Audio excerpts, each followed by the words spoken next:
ఆ! సరే అండి. మరి అంశము కొద్దిగా పెద్ద అంశం గాబట్టి కాస్త ఓపికతో మరి వినే ప్రయత్నం చేయండి. ఎక్కువ సేపేం తీసుకోను. ఎందుకంటే అందుకనే 2 భాగాలుగా దీన్ని విడదీయడం జరిగింది. ఎందుకనంటే మరి ఈ పాఠము వింటూ ఉంటుండగా మీకు అనేకమైనటువంటి ప్రశ్నలు మీ హృదయాలలో మెదులుతుంటాయి. కాబట్టి ప్రశ్నలు మీరు పాఠమంతా అయిపోయిన తర్వాత మరి లాస్ట్‌లో దానికి సంబంధించినటువంటి ప్రశ్నలు మీకేవైనా ఉంటే మీరు అడగొచ్చు. కాబట్టి మీరు వింటున్న ప్రతి మాట కూడా చాలా జాగ్రత్తగా వినండి. మరి ఆన్‌లైన్‌లో ఉన్నాం కాబట్టి, మరి మీ వీడియోస్ అన్నీ ఆఫ్‌లో ఉన్నాయి గాబట్టి మీరేం జేస్తున్నారో నాకు తెలియదు. కానీ మీరు శ్రద్ధతో వింటున్నారని మాత్రం నేను నమ్ముతున్నాను. ఎందుకనంటే మరి చెప్పబడుతున్నటువంటి పాఠాలలో అనేకమైనటువంటి సందేహాలు మీకు రావడం, వాటిని గురించి మీరు మరి ప్రశ్నలడగడం, ఇవన్నీ గూడా మరి ఆలోచించినప్పుడు మీరు పాఠాలన్నీ చక్కగా వింటున్నారని అర్థమవుతుంది. కాబట్టి ఈ పాఠం ఏమిటి చాలా ప్రాముఖ్యమైనటువంటి పాఠము. ఎందుకనంటే మనుష్యులను మరి మాయ చేసేటువంటి అపవాది ఎలా మాయ చేస్తుందో అనేటువంటిది తెలిపే పాఠమండి. ఎందుకనంటే మన కళ్ళారా చూసిన కొన్నిటిని మనము నమ్మలేనటువంటి పరిస్థితిలోనికి మనము ఈ పాఠం ద్వారా వెళ్తుంటాం. ఎలా వెళ్తామో అసలు మనల్ని ఎలా అపవాది డైవర్ట్ చేస్తుందో మరి ఒక వీడియో క్లిప్ చూద్దాం. తర్వాత మనం ముందుకెళ్దాం. ఒక పాస్టర్ గారికి మరి ఒక ఆహ్, ఒక అపవాది ఒక లిఫ్ట్ అడిగింది అన్నట్లుగా ఆహ్, మరి ఆ లిఫ్ట్ అడిగినటువంటి దెయ్యం ఆయనతో వెళ్ళడం, కొన్ని ప్రశ్నలు అడగడం, ఏవేవో కొన్ని విషయాలను ఒక పాస్టర్ గారు పంచుకుంటున్నారు. మరి ఏం జెప్పాడో మరి ఆ వీడియోని మనం పూర్తిగా చూద్దాం పిల్లలు. అప్పుడు మీకు అర్థమవుతుంది. ఎలా మోసపోతున్నారో అర్థమవుతుంది.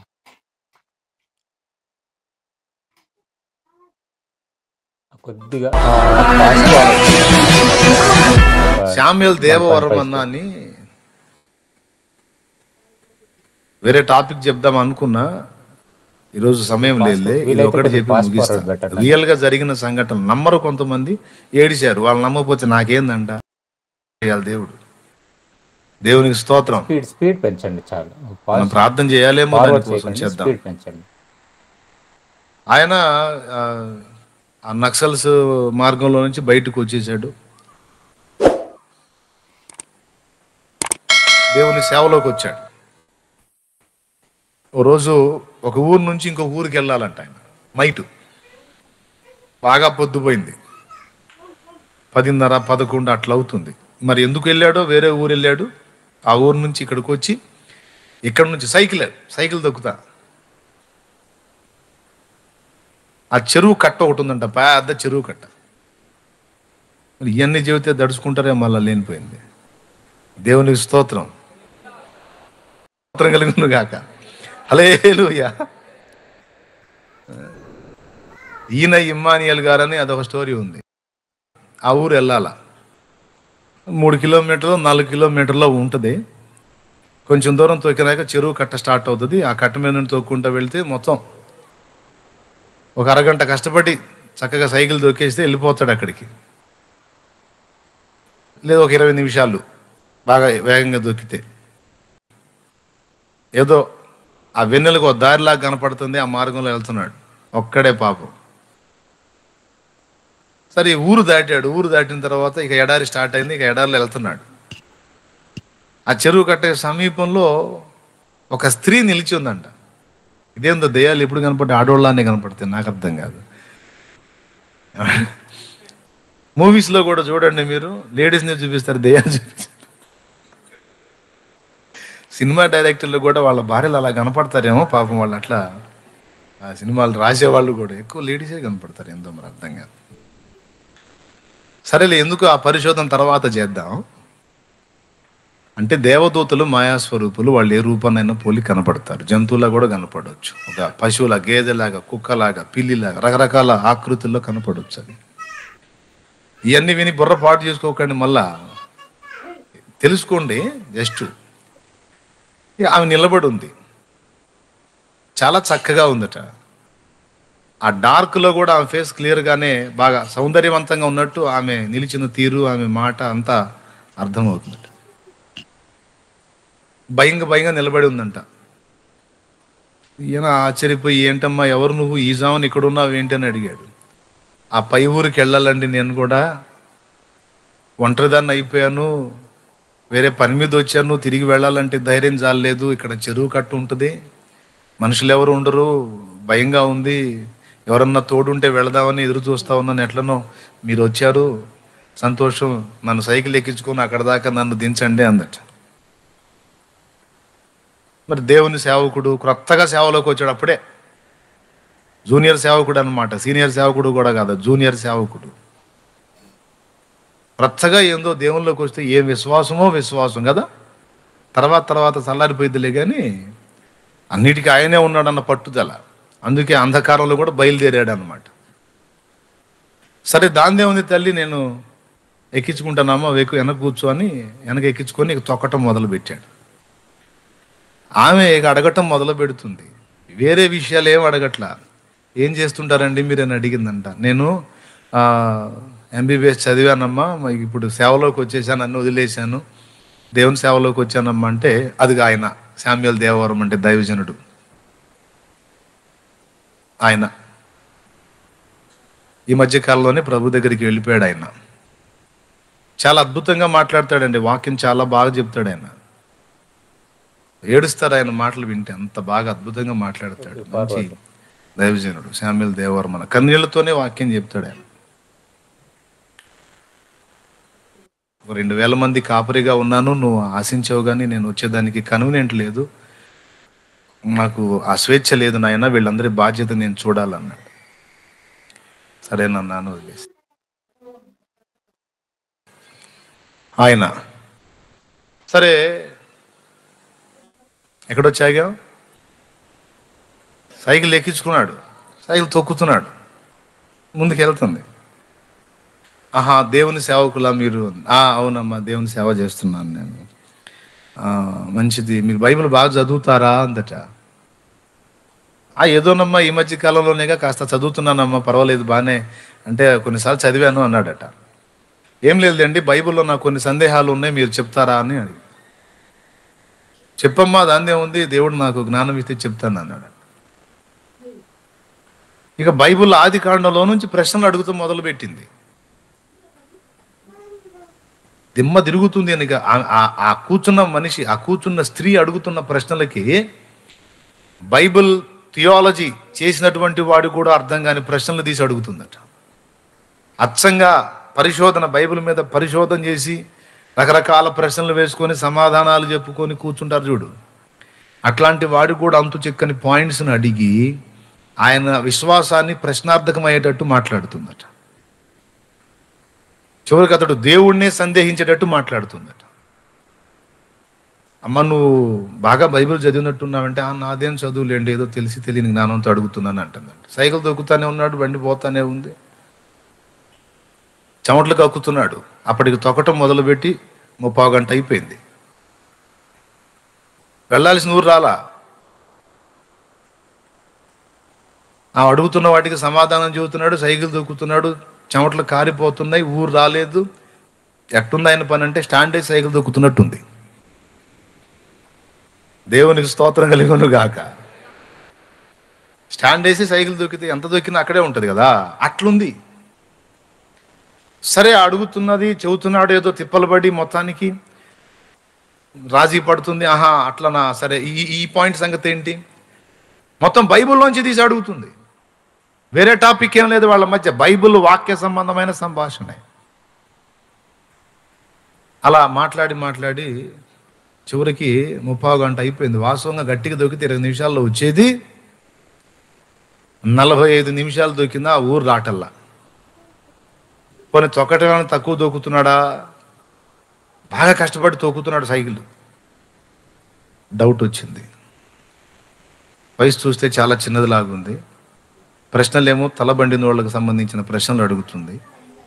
అది సరే, ఏమో మాట్లాడుతుంటే నాకు దేవుని మీదే సందేహం వచ్చేటట్టు మాట్లాడుతుంది. సరే, అది పక్కన పెట్టు.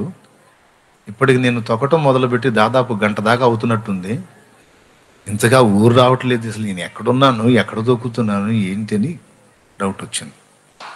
సరే, ఇంకాసేపు దొక్కాడంట, ఇక నన్ను వచ్చిద్దేమో అని. రావట్లా. ఆయన వెళ్ళాల్సిన ఊరు రావట్లా. ఆ చెరువు కట్ట మీద దొక్కుతున్నాడు. చివరికి ఇక కన్ఫామ్ చేసుకున్నాడు, ఏదో ఈ రోజంతా దొక్కిన వచ్చేటట్లేదు ఈ ఊరు. ఉండే కొంది వెనుకున్న వ్యక్తి బరువు అయిపోతా ఉంది, తనకి భారం అయిపోతా ఉంది, తొక్కలేకపోతున్నాడు. ఒక పక్క ప్రశ్నలకు ఆలోచించి ఆన్సర్ చేయాలి, ఒక పక్క ఆ బరువును తొక్కాలి, ఒక పక్క ఎంత దొక్కినా ఊరు రావట్లేదు. ఇక అన్నీ కలగలిపి డౌట్ వచ్చి, అమ్మమ్మ ఒక్కసారి ఆపి మళ్ళా ప్రయాణం చేద్దామమ్మా, ఒక్కసారి ఆపుతాను అంటే, దాందే ఉంది ఆపండి అందట. ఎందుకండి ఇక్కడ ఎందుకండి మధ్యలో ఎందుకండి? ఏం లేదమ్మా, ఒక చిన్న పని ఉందమ్మా. సరే ఆపాడు, కొంచెం దిగమ్మా. దిగింది. దిగిన తర్వాత ఎందుకండి ఆపారంటే, ఏం లేదమ్మా చిన్న ప్రార్థన చేసుకుందామన్నమ్మా అని కళ్ళు మూసుకొని, యేసయ్యా నీకు స్తోత్రం అని పెద్దగా ఒక కేక వేసి, యేసు రక్తమే జయమని కేకలేయటం మొదలు పెట్టాడంట.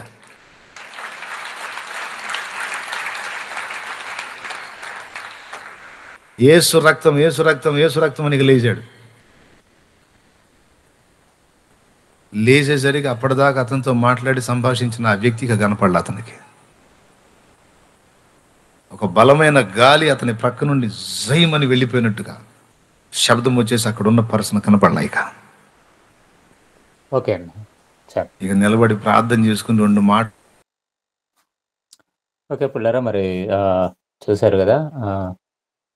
మరి ఈ వీడియో చూసిన తర్వాత మీలో చాలా మందికి నమ్మకం వచ్చి ఉంటుంది దయ్యాల గురించి. సరే, ఓకే, మన టాపిక్ ఏంటి? దయ్యాలు, మంత్రాలు, క్షుద్ర శక్తులు, చేతబడులు నిజంగానే ఉన్నాయా అనేటువంటిది.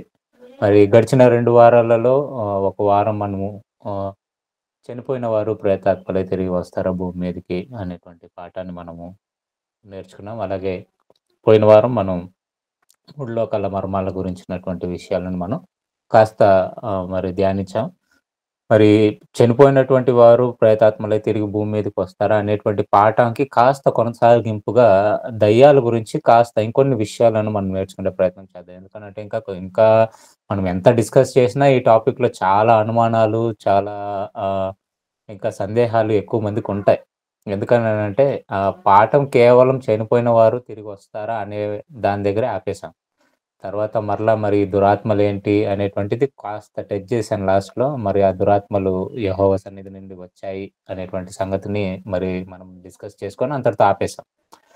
మరి ఇంతకీ దయ్యాలంటే ఏంటి? అసలు ఈ దయ్యాలు నిజంగానే మరి మనుషులు కనబడుతున్నాయా అనే ఆలోచన మనం ఈరోజు చేసే ప్రయత్నం చేద్దాం. ఎందుకంటే దయ్యాల గురించి మీకు కాస్త అవగాహన ఉంటే మరి ఇవి ప్రేతాత్మలుగా వస్తాయా, రావా, లేదంటే ఈ ఒక శక్తులుగా మారి మరి మనుషులను ఇవి పట్టి పీడిస్తాయా, లేదా మనుషులను మరి పీడిస్తున్నటువంటిది ఏంటి? మరి మాంత్రికులు వీళ్ళందరూ కూడా, లేదా క్షుద్ర శక్తులు కలిగిన వాళ్ళు వీళ్ళందరూ కూడా చేసేటువంటి మాయలేంటి అనేటువంటిది మనకి అర్థం అవ్వాలి అంటే మొదట మనకు దయ్యాల గురించి ఇంకాస్త వివరణ మనకు అవసరమై ఉంది. కాబట్టి దయ్యాలను గురించినటువంటి ఇంకొన్ని సంగతులను మనం నేర్చుకునే ప్రయత్నం చేద్దాం పిల్లరా.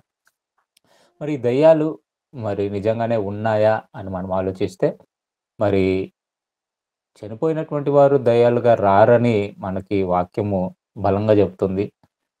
కానీ దేవుని యొక్క సన్నిధి నుండి మరి వెళ్ళగొట్టబడినటువంటి కొన్ని దూతలు దురాత్మ సమూహాలుగా మారాయి అనేటువంటిది కూడా బైబిల్ స్పష్టంగా మనకి చెబుతుంది. మరి దేవుని ఎదుట దేవదూతలు తప్పు చేసినప్పుడు, పాపము చేసినప్పుడు వాటిని విడిచిపెట్టక ఆ దురాత్మ సమూహాలన్నిటినీ కూడా మరి దేవుడు పాతాళ లోకంలో బంధించడం కొంతకాలం, మరలా అక్కడి నుండి వాటిని విడిపించడం, వాటిని భూమి మీదకి రావడం, అవి తమకు కాలం కొంచెమే అని ఎరిగి ఎలాగైనా సరే మనుషులను మోసం చేసి, మాయ చేసి ఆ పాతాళ లోకానికి వారిని కూడా తీసుకొని వెళ్ళాలంటూ అనేటువంటిదే దయ్యం యొక్క సంకల్పం. సో అపవాది దురాత్మ సమూహాలు ఉన్నాయా అని అంటే ఉన్నాయి. మరి ఈ దురాత్మ సమూహాలు ఎలా పనిచేస్తాయి? మరి దయ్యాలు ఉన్నాయి కదండి, మరి ఎలా పనిచేస్తాయి? ఎందుకు పనిచేస్తాయి? మరి చనిపోయినటువంటి వారి యొక్క ఆత్మలు ఏమవుతున్నాయి అని మనం ఇంత ఆలోచిస్తే, మొట్టమొదటిగా ఈ దయ్యాలనేటువంటి ఆలోచనలు మనుషులకి ఎలా వచ్చాయి అని మనం ఆలోచిస్తేనండి, మొదటిగా కొన్ని సంఘటనలు వారిని ఈ దయ్యాలు ఉన్నవి అని నమ్మేలాగానే చేశాయి. అంటే వాళ్ళ జీవితాలలో కొన్ని జరిగేటువంటి ఒక చిన్న విషయాలు నిజంగా దయ్యాలు ఉన్నాయి అని వాళ్ళు అనుకునేలాగానే చేశాయి.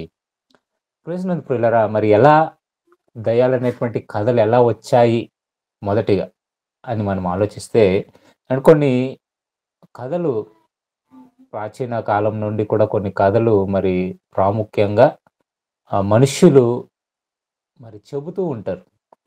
వాస్తవానికి ఆహ్, వీళ్ళందరూ నమ్మేదేంటి అననంటే, కోరికలు తీరక మరణించేటువంటి వాళ్ళు దురాత్మలుగా తిరుగుతారు అనేటువంటిది చాలా ప్రగాఢంగా నమ్ముతారు. చాలా ప్రగాఢంగా నమ్మేది ఒక విషయం ఏంటనంటే, కోరికలు ఎవరికైతే తీరవో వీళ్ళు దురాత్మలుగా మారిపోతారు అనేటువంటిది ఒక నమ్మకం ఉంది. ఇంకా రెండవ నమ్మకం ఏంటి మనుషులలో ఉండేది అని మనం ఆలోచిస్తే, ఆత్మహత్య చేసుకుంటారు కదా! సూసైడ్ చేసుకునేటువంటి వాళ్ళుంటారు గదా! వీళ్ళు ఎక్కువగా మరి దయ్యాలుగా మారిపోయి వాళ్ళ కోరికలను తీర్చుకుంటారు అనేటువంటిది మరొక తెగ ఉంది. ఇక ఈ జీవిత కాలంలో కొంతమంది కొన్ని బాధలను అనుభవించి, అంటే ఒకరి ద్వారా మోసపోవడమో, లేదా ఇంకేదో బాధ కలిగించేటువంటి సందర్భాలు కలిగి చనిపోతుంటారు చాలామంది. ఉదాహరణకి ఎంతోమంది మరి ఆడపిల్లల్ని లైంగికంగా వేధించి చంపేటువంటి వారున్నారు. ఇంకా టెర్రరిస్టుల గురించి మనం ఆలోచిస్తే ఎంతోమందిని వాళ్ళని పట్టి వాళ్ళు చంపేస్తుంటారు. ఇక ఇలాంటి టెర్రరిస్టులను గూడా కొంతమంది గవర్నమెంట్ వాళ్ళేం జేస్తారంటే పట్టి వాళ్ళని చంపేస్తుంటారు. మీరు గతంలో మరి గడాఫే గురించి గాని, లేదా ఇంకా చాలామంది టెర్రరిస్టులు ఒసామా బిన్ లాడెన్ గాని, లేదా ఆహ్, ఇంకా చాలామంది టెర్రరిస్టులని మరి ఆ కాలంలో అమెరికా వాళ్ళు మరి చంపేసినటువంటి సందర్భాలు మనం చూస్తాం. సద్దాం హుసేన్ అటువంటి వ్యక్తి గాని, ఇలాంటి వారినందరిని కూడా మరి వీళ్ళు చంపేశారు. ఇలా చనిపోయినటువంటి వాళ్ళు మరి దయ్యాలుగా వస్తారు అనేటువంటి నమ్మకము చాలా మందిలో ఉంది. ఇక ఆల్రెడీని మనము మరి చనిపోయినటువంటి వారు దయ్యాలుగా రారని మనం డిస్కస్ చేసుకున్నాం గానీ, మరి ఈ కథలు ఎలా స్టార్ట్ అయ్యాయో మనకు అర్థమవ్వాలి. ఈ కథలు ఎలా స్టార్ట్ అయ్యాయి అననంటే ప్రాముఖ్యంగా ఏవండి ఆహ్, దయ్యాలు అనేటువంటి ఆలోచన మనుషులకి ఎలా పుట్టాయి అననంటే, ఒక చిన్న ఉదాహరణ నేను జెప్తాను మిత్రులారా. లేదా ఒక 2 ఉదాహరణలు జెప్తాను మీకు అర్థమవుతుంది. ఇప్పుడైతే మనకి లైట్‌లన్నీ ఉన్నాయి కాబట్టి ఇంట్లో బాగా వెలుతురుంది. మనం వీధులలోకి వెళ్ళినప్పుడు స్ట్రీట్ లైట్స్ ఉన్నాయి. స్ట్రీట్ లైట్‌లున్నాయి గాబట్టి మనకి మనుషులు బాగా చక్కగా కనిపిస్తారు. బాగా మంచిగా అంతా మంచిగా ఉంటుంది. కానీ పూర్వపు కాలంలలో పరిస్థితులు ఎలా ఉండేయి అననంటే ఏవండీ ఒక చిన్న లాంతరు ఉండేది. ఆ లాంతరు గూడా ఒక్కొక్కసారి ఉండేది. కొన్ని కొన్ని ఇళ్లల్లో లాంతర్లు ఉండేవి గాదు. వీళ్ళందరూ గూడా ఏం జేస్తారంటే మాక్సిమం చీకటి పడేలోపు వారు ఆహారాలను భుజించేసేసి, తినేసి వాళ్ళు రెస్ట్ తీసుకునేవాళ్ళు. మన పూర్వీకుల గురించి మీరు ఆలోచిస్తేనండి. మరి మీకు తాతలు, ముత్తాతలు గాని ఉంటే వాళ్ళనడిగితే వాళ్ళు జెప్తారు. మేమంతా 7 గంటల లోపే పడుకునేసేవాళ్ళము. ఉదయం 4 గంటలకే లేసేవాళ్ళము అనేటువంటి మరి వాళ్ళు, వాళ్ళ జీవితాలలో జరిగినటువంటి కొన్ని విషయాలను మనతో పంచుకుంటుంటారు. అయితే ఒక కథ జెప్తాను మీకు అర్థమవుతుంది. ఒకానొక దినం ఏమైంది అనని మనం ఆలోచిస్తే, ఒక వ్యక్తి ఏదో ఒక ఊరికెళ్ళాడట.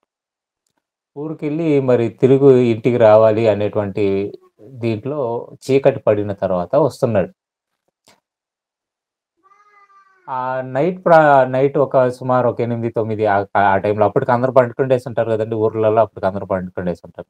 కానీ ఈ వ్యక్తి వస్తున్నాడు. ఒక చిన్న లాంతరు పట్టుకొని ఒక దారికి కనిపించేలాగాన ఒక లాంతరు పట్టుకొని, ఒక చిన్న వెలుతురు పెట్టుకొని వస్తున్నాడు. ఈలోపు ఆ ఊర్లో మరి ఒక స్త్రీ తన ఎంటికలను విరబోసుకొని మరి ఇంట్లో ఏదో అయిపోయింది. చారైపోయింది. సరే కొంచెం పచ్చడన్నా దంచుకుందాం అని చెప్పి ఆమె ఏం చేసిందనంటే, అంటే అక్కడ లాంతరు పెట్టుకొని ఆమె గూడా ఏం చేస్తుందంటే పచ్చడి దంచుతుంది. ఈ వస్తున్నటువంటి వ్యక్తి కాస్త దూరం నుండి ఆమెని చూడగానే ఎలా కనిపించుంటుందో మీరు ఒకసారి అర్థం చేసుకోండి. ఎంటికలంతా విరబోసుకొని ఒక చిన్న లైట్ పెట్టుకొని అక్కడ కూర్చొనుంది. అలా ఆ వ్యక్తి కూడా మరి అపోజిట్ డైరెక్షన్‌లో నుంచి ఎదురుగా వస్తున్నటువంటి ఆ వ్యక్తిని చూసి ఈమె కూడా ఒక క్షణం ఆగిపోయింది. ఇక అతనేమనుకున్నాడంటే, ఓయమ్మ! దెయ్యం అక్కడుంది. నన్ను పట్టేసుకుంటుందేమో అని జెప్పి ఇతడు పరుగో పరుగని పరిగెత్తాడు. ఆమె గూడా మరి దెయ్యమొస్తుంది నన్ను పట్టుకోవడానికి ఈ టైంలో ఎవరొస్తారని జెప్పేసి ఆమె గూడా పరిగెత్తిందండి. అంటే ఇలా ఈ దెయ్యాల కథలు ప్రారంభమయ్యాయి. మరొక సంఘటన మరి ఇద్దరు అన్నదమ్ములు ఉండేవాళ్ళట. ఇద్దరు అన్నదమ్ములలో ఒక ఆయన పేరు నరసయ్య, ఒక ఆయన పేరు వెంకటయ్య అని పెట్టుకుందాం. వీళ్ళిద్దరు కూడా మరి మీరు పూర్వపు కాలాలలో మరి పొలాలకు నీళ్లు పట్టేకి రాత్రి సమయాలలో వెళ్తారు. అలాగే మరి ఈ పందులు ఇవన్నీ గూడా వచ్చి ఆ పొలాలను మరి ఆ పంటను నాశనం చేయకోకుండా ఉండడానికి అక్కడికి వెళ్లి కొంతమంది పండుకునేవారు. వీళ్ళిద్దరు కూడా అలాగే వెళ్లి ఒకరి పక్కన ఒకరు పండుకొనున్నారు. ఒకరి పక్కన ఒకరు పండుకొనుంటే మధ్యలో నర్సయ్యకి ఏవంటే కొద్దిగా టాయిలెట్ అర్జెంట్ అయ్యి మరి లేసి వెళ్ళాడు. అప్పటికి మరి ఈ వెంకటయ్య అనే ఆయన ఇంకా లేవలేదు. మరి ఇతను వెళ్ళిన సంగతి అతనికి తెలీదు. అతను వెళ్ళి వస్తూ ఉంటే సడెన్‌గా ఎందుకో ఆయనకు మెలకువ వచ్చి చూసాడట. చూడగానే ఆ నరసయ్యని చూసి ఆ చీకట్లో దెయ్యమనుకున్నాడు. దెయ్యమనుకోని "ఒరేయ్ నరసయ్య దెయ్యమొస్తుందిరా" అని గట్టిగా అరిచాడంట. అంటే వాడు పక్కనే ఉన్నాడనుకుంటున్నాడు నరసయ్య. కానీ నరసయ్య అక్కడి నుంచి వస్తున్నాడు. అప్పుడు ఎప్పుడైతే ఇలా నరసయ్య దెయ్యమొస్తుంది అని అన్నాడో, అనగానే నరసయ్య ఏమనుకున్నాడంటే నా ఎనకాల దెయ్యమొస్తుందేమో అది చూసి వీడు దెయ్యమని చెప్పాడు అని ఇతను పరిగెత్తడానికి ప్రారంభించాడట. ఎప్పుడైతే ఈ నరసయ్య పరిగెత్తడానికి ప్రారంభించేది చూసాడో, ఓయమ్మ నన్ను పట్టుకోవడానికి దెయ్యమొస్తుందని చెప్పేసి ఇతడు పరిగెత్తడానికి ప్రారంభించాడట. అంటే వీడేమో నరసయ్యని దెయ్యం అనుకుంటున్నాడు. నరసయ్య ఏమో వాడెనకాల దెయ్యం వస్తుందనుకోని వీడు పరిగెత్తుతున్నాడు. ఒకరెనకాల ఒకరు పరిగెత్తుతున్నారు. అండి. ఇలా దెయ్యాల కథలు ప్రారంభమయ్యాయి. ఇకపోతే సినిమా వాళ్ళకి. సినిమాలు, సీరియళ్ళ ఇంపాక్ట్ ఏమండి మనుషుల మీద చాలా ప్రభావం ఎక్కువ పడ్డాయి. ఈ దెయ్యాల విషయాలలో ఎస్పెషల్లీ. ఏవండీ నేనొక విషయాన్ని చెప్తాను చాలా జాగ్రత్తగా ఆలోచించండి.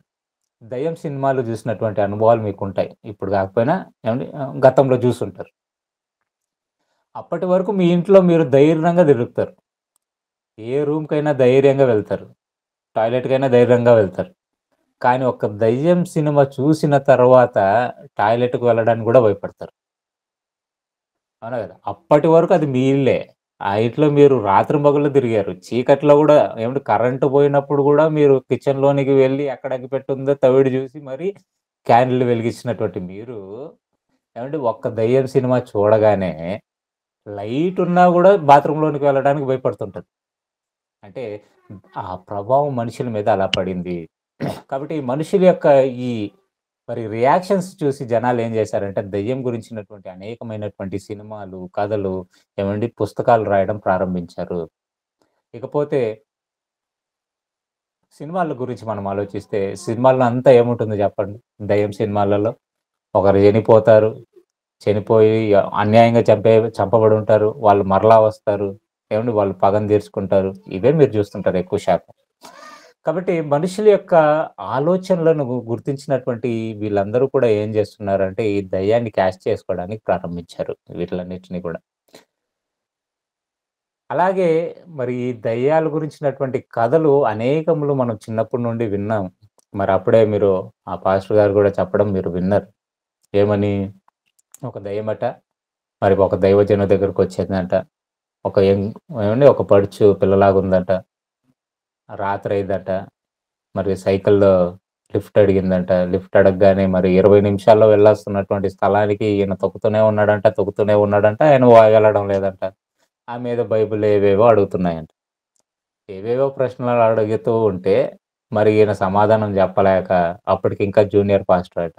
ఏం ఆ కథకి ఎక్కడైనా ఒకదానికి పొంతనుందా కరెక్ట్‌గా ఆలోచించండి. జూనియర్ పాస్టర్ అంటాడు. అప్పుడప్పుడే బైబిల్ నేర్చుకుంటున్నానంటాడు. మరలా బైబిల్‌లో ఎన్నెన్నో సంగతులు అడుగుతుంటే చెప్పడానికి ప్రయత్నిస్తున్నాడు. సమాధానాలు చెప్తున్నాడు. ఇక తొక్కుతూ ఉంటే ఇంకా ఏవండీ ఊరే రాలేదట. అదేంది నైట్ ఏవండీ ఎక్కడైనా నైట్ ఏవండీ పల్లెటూర్లలో ఒక ఆడపడుచు ఏవండీ అలా బయటకు రోడ్ల మీద వదిలేస్తారండి. ఎలాంటి వారైనా సరే. ఏవండీ రాత్రిపూట ఏవండీ ఇలాంటి కట్టుకథలు వీళ్ళు మరి చెప్పడానికి ప్రారంభించారు. ఆయన చెప్పడం ప్రారంభమే ఏమన్నాడనంటే, ఇలాంటివి నమ్మేవాళ్ళు నమ్ముతారు. నమ్మనోళ్ళ గురించి మనం పట్టించుకోవాల్సినటువంటి అవసరం లేదు. నాకు గూడా ఇలాంటి అనుభవాలు చాలా ఎదురయ్యాయి. అని అన్నప్పుడు మీకు ఇమ్మీడియేట్‌గా ఏం అర్థమవుతుంది? ఓయమ్మ! ఈయన చెప్పేది నిజమేమో! నిజంగానే దెయ్యాన్ని చూసాడేమో! మరి ఆయన గూడా దెయ్యాలను చూసాడేమో! అని ఏవండీ వీళ్ళు ఎంతైనా అటువంటి కట్టుకథలను చెబుతూ సంఘాన్ని మోసం చేస్తూ కొన్ని వందల మంది ఆ సంఘాలలో ఉన్నారు. వాళ్ళు చప్పట్లు కొడుతూ ఆయన ఆ సంగతి చెప్తుంటే అభినందిస్తున్నారు. ఇక లాస్ట్ క్లైమాక్స్‌లో ఏం జరిగిందంట, ఆయనకప్పుడు బలి వెలిగిందంట. ఎప్పుడు గంట సేపు సైకిల్ తొక్కిన తర్వాత అప్పుడు అర్థమైందంట. మరి "ఏమ్మా! ఈ టైంలో నీకిక్కడేం పని? ఇక్కడ దగ్గరలోనే ఏదో పనికొచ్చావు గదా! ఎవరింటికో వచ్చావు గదా! వాళ్ళ ఇంట్లోనే దిగబెడతాను రా" అని అక్కడే చెప్తే అయిపోయేది గదా! ఈ ఊర్లో ఉన్నాడు. ఈ ఊర్లో ఉందామ. ఈ ఊర్లో ఎవరో ఇంటికొచ్చుంటుంది. "అమ్మ రా! ఈ ఊర్లో ఎవరో ఇంటికొచ్చుంటావు. వాళ్ళ ఇంట్లోనే విడిచిపెడతాను. కావాలంటే ఉదయం వెళ్దువులే మీ ఊరికని" జెప్పేసి అక్కడి నుంచి ఆమెను అక్కడికి తీసుకొని వెళ్లి పంపించొచ్చు గదా! నేనైతే అదే పని చేసుందునండి. ఈఆర్ కాడ ఏందమ్మా! ఒక ఆడపిల్లని నేను ఎనకాల కూర్చోబెట్టుకొని పోవడం ఏంది? అది అందరూ చూస్తే ఏమనుకుంటారు నైట్ పూట నేను ఒక ఆడపిల్ల ఇప్పుడిప్పుడే దేవుని సేవలో ఎదుగుతున్న వాడిని, ఒక అమ్మాయిని నా ఎనకాల కూర్చొని పెట్టుకొని పోతే ఎవడైనా చూస్తే నా పరిస్థితి ఏంటి? కాబట్టి నువ్వు ఇక్కడ ఏదో ఒక ఇంటికొచ్చుంటావురా! నేను ఇక్కడ నిన్ను ఇడిచిపెడతానని చెప్పాలి. వాస్తవంగా చెప్పాలి అనంటే. ఏవండీ ఇవన్నీ చిల్లర కథలని నేను చెప్తాను. కాకపోతే మరి ఒక గంట సేపు ఆయన తొక్కిన తర్వాత ఆయనకు అర్థమైందంట. అది దయ్యము అని. అర్థమైన తర్వాత అప్పుడు అక్కడ నిలబెట్టి, "ఒక్క నిమిషం దిగమ్మా ప్రార్థన జేస్తాను" అని జెప్పి "యేసు రక్తమే జయం" అనేలేక అది పారిపోయిందంట. కనబడలేదంట. ఏవండీ బైబిల్‌లో ఎక్కడైనా యేసు రక్తమే జయం అంటే మరి దెయ్యం పారిపోతుందని ఎక్కడన్నా ఉందా అండి బైబిల్‌లో? ఒక్క రెఫరెన్స్ ఉందా బైబిల్‌లో ఎక్కడన్నా యేసు రక్తమే జయం అంటే దెయ్యం పారిపోతుందని? క్రీస్తుని ఎంత శోధించిందో మీకు తెలుసు మత్తయి సువార్తలో. ఎలాంటి స్థలాలకు తీసుకొని వెళ్ళిందో, ఏమేం మాటలు జెప్పి ఎలా శోధించిందో మీకు తెలుసు. యేసు రక్తమే జయం అంటే అది వెళ్ళిపోదండి. యేసు రక్తమే జయమని వెళ్ళిపోయే దెయ్యాలున్నాయని ఎక్కడైనా బైబిల్‌లో ఉంటే చూపించండి చూద్దాం. అండ్ యేసు రక్తమే జయమంటే దెయ్యం పారిపోతుందని, బైబిల్ తల కింద పెట్టుకుంటే దెయ్యాలు రావని, ఏదో పిచ్చి కలలు రావని, నమ్మేటువంటి వాళ్ళు, బోధించేటువంటి వాళ్ళు సమాజంలో ఉండబట్టే దెయ్యాల గురించినటువంటి పూర్తి అవగాహన మనుషులలో కొదువైంది. ఇంక మరొక పాస్టర్ ఏం చేస్తున్నాడో చూడండి. దెయ్యములు పట్టినటువంటి వాడు ఏం చేస్తున్నాడు, ఒక ఆఫ్రికా వాడు దెయ్యం పట్టింది మా పిల్లలకని చెప్పి వాళ్ళ దగ్గరకి తీసుకొనొస్తే ఏం చేస్తున్నాడో చూడండి. మరొక వీడియో ఉంది. Kissing pastor. దెయ్యం పట్టిన అమ్మాయిలకు లిప్ కిస్ ఇస్తే దెయ్యం పోతుందట. ప్రపంచంలో ఎన్నో మతాలు ఉన్నాయి. ఎవరి విశ్వాసాలు వారివి. ఒక్కో మతం వారు ఒక్కో దేవుణ్ణి పూజిస్తారు. అయితే దేవుడు, మతం అనే ముసుగులో కొంతమంది మాత్రం ఆ మతానికి చెడ్డ పేరు తీసుకొస్తున్నారు. ఇటీవల కాలంలో ఇటువంటి వార్తలు ఎక్కువ క్రైస్తవ మతంలో వస్తున్నాయి. క్రైస్తవ మతానికి సంబంధించిన వివాదాలు ఒక్కొక్కటి బయటపడుతున్నాయి. చర్చిల్లో పనిచేస్తున్న నన్లపైన లైంగిక దాడులు జరుగుతుండగా చర్చికి వచ్చే మహిళలను కూడా కొంతమంది పాస్టర్లు లొంగదీసుకుంటున్నారు. అయితే ఇలాంటి ఒక సంఘటన బయటకు వచ్చింది. అతను పాస్టర్. అతని దగ్గరికి వెళ్తే అమ్మాయిలకు లిప్ కిస్సులు ఇస్తాడు. అసలు విషయానికి వస్తే జింబాబ్వే దేశం. ఇక్కడ క్రైస్తవ మతస్థులు అధికంగానే నివసిస్తారు. దానికి తోడుగా ఇక్కడ మూఢనమ్మకాలను విశ్వసించేవారు చాలా మంది ఉన్నారు. ఇటీవల ఇక్కడ ఒక పాస్టర్ చేసిన పని ప్రస్తుతం సోషల్ మీడియాలో వైరల్ అవుతుంది. జింబాబ్వేలో ఉన్న గ్రామీణ ప్రాంతాల్లో మూఢనమ్మకాలు ఆచరించే వారు ఎక్కువైపోతున్నారు. అతీంద్రియ శక్తులు ఉంటాయని, దెయ్యాలు, భూతాలు మనుషులను ఆవహిస్తాయని వారు విశ్వసిస్తారు. అలా దెయ్యం పట్టిందని చర్చికి తీసుకొచ్చిన యువతులకు మూతి ముద్దులు ఇస్తూ చికిత్స చేస్తున్నాడు యంగ్ పాస్టర్. తను ఓకే. దెయ్యాలను, భూతాలను ఎలా శరీరం నుండి చూసారు గదండీ! దురాత్మలు వాళ్ళని పట్టాయంట. దురాత్మలు వెళ్ళగొట్టడానికి అతడు మూతి ముద్దులిస్తున్నాడంట. ఏవండీ అలాంటివి నమ్మి మరి వీళ్ళు వెళ్తున్నారు. వీళ్ళనేమనాలి? అంటే మరి మనుషులను ఎంత తేలికగా మోసం చేయొచ్చో ఇక్కడ అర్థమవ్వాలి మీకు. ఒక చిన్న మాట జెప్తే దెయ్యం గురించి జెప్తేనండి నమ్మేస్తారండి. కానీ గంటల సేపు ప్రసంగాలు జెప్పి దెయ్యం లేదంట్రా నాయనా పట్టి పీడించదని జెప్పినా ఇంకా అనుమానాలు చాలా మందికి. ఎన్నో అనుమానాలుంటాయి.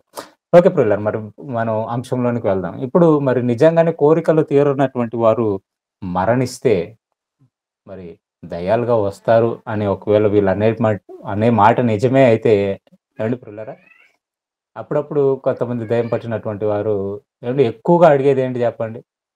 ఎక్కువగా ఏదన్నా తిండి గురించి అడుగుతారండి. నాకేదో జ్యూస్ గావాలనో, లేదా తినడానికి ఏదో కావాలనో అడుగుతుంటారు. నిజంగా చెప్పండి ఇక్కడ చాలామంది స్త్రీలు వింటుంటారు.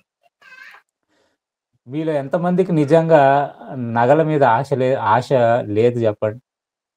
మాకు నగల మీద ఆశే లేదండి అని స్త్రీలుంటారా? చాలా తక్కువ మంది అంటారండి. ఏవండి మీరేమో బాగా మంచిగా మంచి చైన్ వేసుకోవాలి, మంచిగా ఏవండీ ఉంగరాలు వేసుకోవాలి అని చెప్పి బాగా ఆశపడుతుంటారు. కానీ భర్తలకు పాపం సాలిసాలని జీతాలతో ఏవండీ ఏదో చిన్నది వాళ్ళ వల్ల అయింది కొనిస్తుంటారు. ఇప్పుడు మీరు చనిపోతే ఏమవ్వాలి చెప్పండి? పోనీ మనల్ని పక్కన పెట్టొద్దాం. మనం క్రైస్తవులుగా ఉన్నాం. వాటి మీద ఆశ పెట్టుకోకూడదని జెప్పి, ఏదో కొంతవరకు మనలో ఆలోచనలు ఉంటాయి కాబట్టి మనం ఆశ పెట్టుకోమని. మరి హైందవులలో ఏవండీ ఎంతమందుంటారు చెప్పండి బంగారం మీద ఆశ పెట్టుకున్నవాళ్ళు? మరి నిజంగా కోరిక తీరక చనిపోయే వాళ్ళు స్త్రీలు చనిపోతే ఏమవ్వాలి జెప్పండి? ఎక్కడికి వెళ్ళాలి నేరుగా వాళ్ళు? అంటే జ్యూస్ అంగడికి గాదు. నేరుగా వాళ్ళు నగల షాప్‌కెళ్ళాలి. నగల షాప్‌కెళ్ళి వాళ్ళు కావాల్సినటువంటి నగలను వాళ్ళు అక్కడి నుంచి దోచుకోవాలి. మరి ఎక్కడైనా జూసారా? ఎక్కడైనా విన్నారా ఈ న్యూస్? దెయ్యాలొచ్చేసి ఏవండీ నగల షాపులకు వెళ్ళిపోయేసి దొంగతనం చేసుకొని తీసుకొని వెళ్ళిపోయాయి దెయ్యాలని ఎక్కడైనా విన్నారా? వినలేదండి. ఇంక మగాళ్ళ సంగతికొద్దామండి. మగాళ్ళ సంగతికొద్దాం. ఏండి మగవాళ్ళకి ఎప్పుడు ఏవండీ వాళ్ళ జీవిత ఆశయం ఒకటే ఉంటుంది. ఏంటంటే తన కుటుంబాన్ని బాగా జూసుకోవాలి. ఒక మంచి ఇల్లు కట్టాలి. ఒక మంచి కారు కొనాలి. అనేటువంటి కోరికలు ఎక్కువగా ఉంటాయి మగవాళ్ళకి. మరి అప్పుడు వీళ్ళు చనిపోయినటువంటి ఈ మగవాళ్ళు ఏమవ్వాలి చెప్పండి? ఏదైనా కార్ షోరూమ్‌కో, బైక్ షోరూమ్‌కో ఎళ్ళిపోయి వాళ్ళు కావాల్సినటువంటి కార్లను తీసుకొని వెళ్ళిపోయి అండ్ మంచిగా తోలుకోవడం లేదా మంచిగా ఇల్లు కట్టడం. అండ్ ఇవి చేయాలి గదా! అయి ఎక్కడైనా ఇన్నారండి ఇలాంటి న్యూస్‌లు? ఎక్కడ వినరండి. ఇవి ఎక్కడ జరగవు. ఇకపోతే ఏవండీ అప్పుడే నేను మీకొక ఉదాహరణ చెప్పాను. గడాఫీ గురించి, అలాగే బిన్ లాడెన్ గురించి, అలాగే మరి ఇంకొంతమంది టెర్రరిస్టుల గురించి నేను జెప్పాను. అమెరికా వాళ్ళు వీళ్ళందరిని గూడా చంపేశారండి. వీళ్ళు చేస్తున్నటువంటి ఏవండీ ఆ టెర్రరిస్ట్ యాక్టివిటీస్‌ని బట్టి, ఈ టెర్రరిస్ట్ పనులను బట్టి అనేక మందిని చంపుతుంటే, వీళ్ళని ఒక్కొక్క టైంలో పట్టుకొని వీళ్ళని చంపేసినటువంటి సందర్భాలు మనం జూసాం. వాళ్ళకేంటి ఎలాగైనా సరే ప్రపంచాన్నంతటిని కూడా మరి వాళ్ళ గుప్పెట్లోకి తీసుకొని ప్రపంచమంతా కూడా ఇస్లాం ఏలాలి అనేటువంటిది కోరిక వాళ్ళకి. ఎందుకు వాళ్ళు టెర్రరిస్టులుగా మారారనంటే, ఈ ప్రపంచాలన్నిటిని కూడా వాళ్ళ స్వాధీనంలో పెట్టుకోవాలి అని. అండ్ ఒసామా బిన్ లాడెన్‌ని చంపినప్పుడు ఏమండి ఒబామా గారు ప్రెసిడెంట్‌గా ఉన్నారు అమెరికాకి. మరి ఈ ఒసామా బిన్ లాడెన్ ఇప్పుడేం జేయాలి? వాడి కోరిక తీరలేదు గదా! వాడేం జేయాలిప్పుడు? దెయ్యంగా మారిపోయి అండ్ నేరుగా ఒబామా ఇంటికెళ్ళిపోయి అక్కడ వాడిని పట్టుకొని, వాడిని చంపేసి, మరి అమెరికాని తన స్వాధీనంలోకి తెచ్చుకోవచ్చు గదా! మరి ఎక్కడైనా విన్నారా ఇలాంటి కథలు? పోనీ ఇలాంటి న్యూస్‌లు ఎక్కడైనా విన్నారా? అంటే ఇలాంటివి మీరు వినరు. ఇదిగోండి పలానా ఆమెకి దెయ్యం పట్టింది కాబట్టి ఆమె జ్యూస్ అడిగిందండి. జ్యూస్ ఇవ్వగానే వెళ్ళిపోయిందండి. ఏమండి పలానా ఆమెకి చేపలు తినాలని ఆశపడిందండి. ఆ చేప ఇవ్వగానే తినేసిందండి, వెళ్ళిపోయిందండి. ఇలాంటి కథలు మాత్రం వింటారు. ఏవండి ఇది వాస్తవం చెప్పాలి అనంటే నిజంగా అది వారిలో ఉన్నటువంటి కోరికలే తప్ప, చనిపోయినటువంటి వారు దెయ్యాలుగా వచ్చి వారిని ఆవహించి, ఏమంటే వాళ్ళ కోరికలను తీర్చుకోవడం కాదు. దీని గురించే మరి ప్రసంగి గ్రంథంలో సొలొమోన్ గారు ఒక చక్కని మాటను రాశారు. మరి పోయిన వారమే మీరు నోట్ చేసుకున్నారు. మరొకసారి నోట్ చేసుకోండి. ప్రసంగి గ్రంథం 9వ అధ్యాయము 5, 6 వచనాలు చూద్దాం ప్రియులారా. ప్రసంగి గ్రంథం 9వ అధ్యాయం 5, 6 వచనాలు. బ్రతికి ఉండువారు తాము చతురని ఎరుగుదురు, అయితే చచ్చిన వారు ఏమీ ఎరుగరు. వారి పేరు మరుబడి ఉన్నది, వారికి ఇక ఏ లాభమును కలగదు.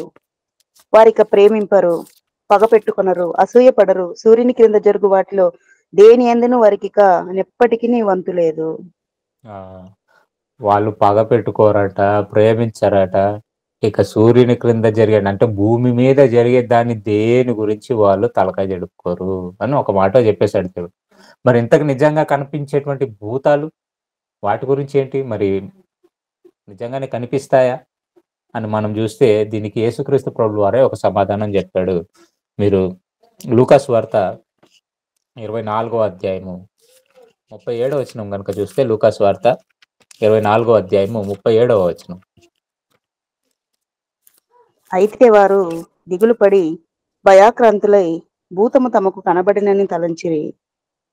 అప్పుడైనా మీరెందుకు కలవరపడుచున్నారు? మీ హృదయములలో సందేహములు పుట్టనేలా? నేను ఆయనను అనుటకు నా చేతులను నా పాదములను చూడుడి, నన్ను పట్టి చూడుడి. నాకున్నట్టుగా మీరు చూచుచున్న ఎముకలను మాంసములను భూతమునకు ఉండవని చెప్పి తన చేతులను పాదములను వారికి చూపెను. చాలు. ఇక్కడ ఏమని చెప్తున్నాడు యేసుక్రీస్తు ప్రభువు వారు భూతం గురించి మాట్లాడుతూ, మీరు చూచుచున్నట్లుగా ఎముకలను, మాంసమును భూతమునకు ఉండవు. ఎముకలు, మాంసములు భూతముకు ఉండవు అంటే అర్థం ఏంటి ఇక్కడ? అండి ఏమని చెప్పడానికి ప్రయత్నిస్తున్నాడు? భూతములు కంటికి కనిపించవు. అంటే ఎముకలు మాంసం ఉంటేనే ఒక మనిషి మనకు కనబడతాడు. అంతే కదా! అంటే చనిపోయిన తర్వాత మిమ్మల్ని పాతిపెట్టిన తర్వాత ఏం కనిపిస్తాయి చెప్పండి? ఎముకలు కనిపిస్తాయి. ఆ ఎముకలైనా కనీసం కనిపించాలి. ఆ ఎముకలు కూడా కనిపించవట. ఆ ఎముకలు కూడా లేవు. ఆ మాంసం కూడా లేదు. మరి మనిషి కనిపిస్తున్నాడంటే దేనిని చూసి ఒక మనిషిని మనం గుర్తిస్తున్నాం చెప్పండి? తన దేహాన్ని చూసే కదా మనం గుర్తిస్తున్నాము. తనకున్నటువంటి ఆ మాంసము, ఆ మాంసంకి వచ్చినటువంటి ఒక ఆకారాన్ని చూసి ఈ వ్యక్తి పలానా వాడు, ఈ వ్యక్తి పలానా వాడు అని మనం గుర్తిస్తున్నాం. మరి నా ఆకారాన్ని చూసి, నా మాంసమును చూసి నన్ను గుర్తిస్తున్నారు మీరు ఆనంద్ బ్రదర్ అని. మరి నేను రాకోకుండా ఇంకెవరినో వచ్చి ఇక్కడ కూర్చుంటే వెంటనే మీరేమంటారు? ఇదేంటిది ఆనంద్ బ్రదర్ రాలేదు, మరి ఎవరో వచ్చారు అని అంటారు వెంటనే మీరు. దేనిని బట్టి? నాకున్నటువంటి మాంసమును బట్టి, ఎముకలను బట్టి, నాకున్నటువంటి ఈ ఆకారము దానిని బట్టే మీరు నన్ను గుర్తిస్తున్నారు. కాబట్టి యేసుక్రీస్తు ప్రభువారు చెప్తున్నటువంటి సమాధానం ఏంటనంటే, భూతములకి ఇవి ఉండవురా నాయనా, అవి మీ కంటికి కనిపించవు. నేనైతే కనిపిస్తున్నాను. కారణం ఏంటనంటే, ఇదిగో శరీరాన్ని ధరించుకొని నేను మీ యొద్దకొచ్చాను. ఈ శరీరం ఏదైతే ఉందో, ఈ శరీరము భూతములకు ఉండవు. భూతములు అనగానే మరి దురాత్మ సమూహాలను గుర్తుపెట్టుకోండి. భూతములకు ఉండవు. మరి చనిపోయినటువంటి ఆత్మలు అనుకోకండి. చనిపోయినటువంటి ఆత్మలు శరీరాన్ని ధరించుకుంటేనే భూమి మీదకొస్తాయి. శరీరం లేకోకుండా రావు. మరి ఈ ఆత్మలు ఎక్కడున్నాయి? ఎఫెసీయులకు రాసినటువంటి పత్రిక 6వ అధ్యాయము. నేను చాలా సార్లు చదివుంటారు. ఇప్పుడు చదివితే మీకు ఒక క్లారిటీ వస్తుంది. ఎఫెసీయులకు రాసినటువంటి పత్రిక 6వ అధ్యాయము 12వ వచనం నుండి చూద్దాం పిల్లరా. ఏలైనగా మనము పోరాడునది శరీరులతో కాదు గాని ప్రధానులతోనూ, అధికారులతోనూ, ప్రస్తుత అంధకార సంబంధులకు లోకనాథులతోనూ, ఆకాశ మండలమందున దురాత్మల సమూహముతోనూ పోరాడుచున్నాము. ఆకాశ మండలమందున్న దురాత్మలు అన్నాడు. ఎక్కడున్నాయంట? ఆకాశ మండలములో. ఆకాశ మండలములో మనకి కనిపించకుండా మన మీద నిఘా పెట్టాయి. మనకు కనిపించవు కానీ మన మీద నిఘా పెట్టాయి. మనం ఏమేం చేస్తున్నామో, మనం దేవుని కోసం బ్రతుకుతున్నామా, లేదంటే పాపపు క్రియలతో మనము మన జీవితాలను గడుపుతున్నామా అనేటువంటిది నిఘా వేశాయి. ఆకాశ మండలంలో ఇవి ఉన్నాయి. అవి మనల్ని చూస్తున్నాయి కానీ మనకి అవి కనిపించవు.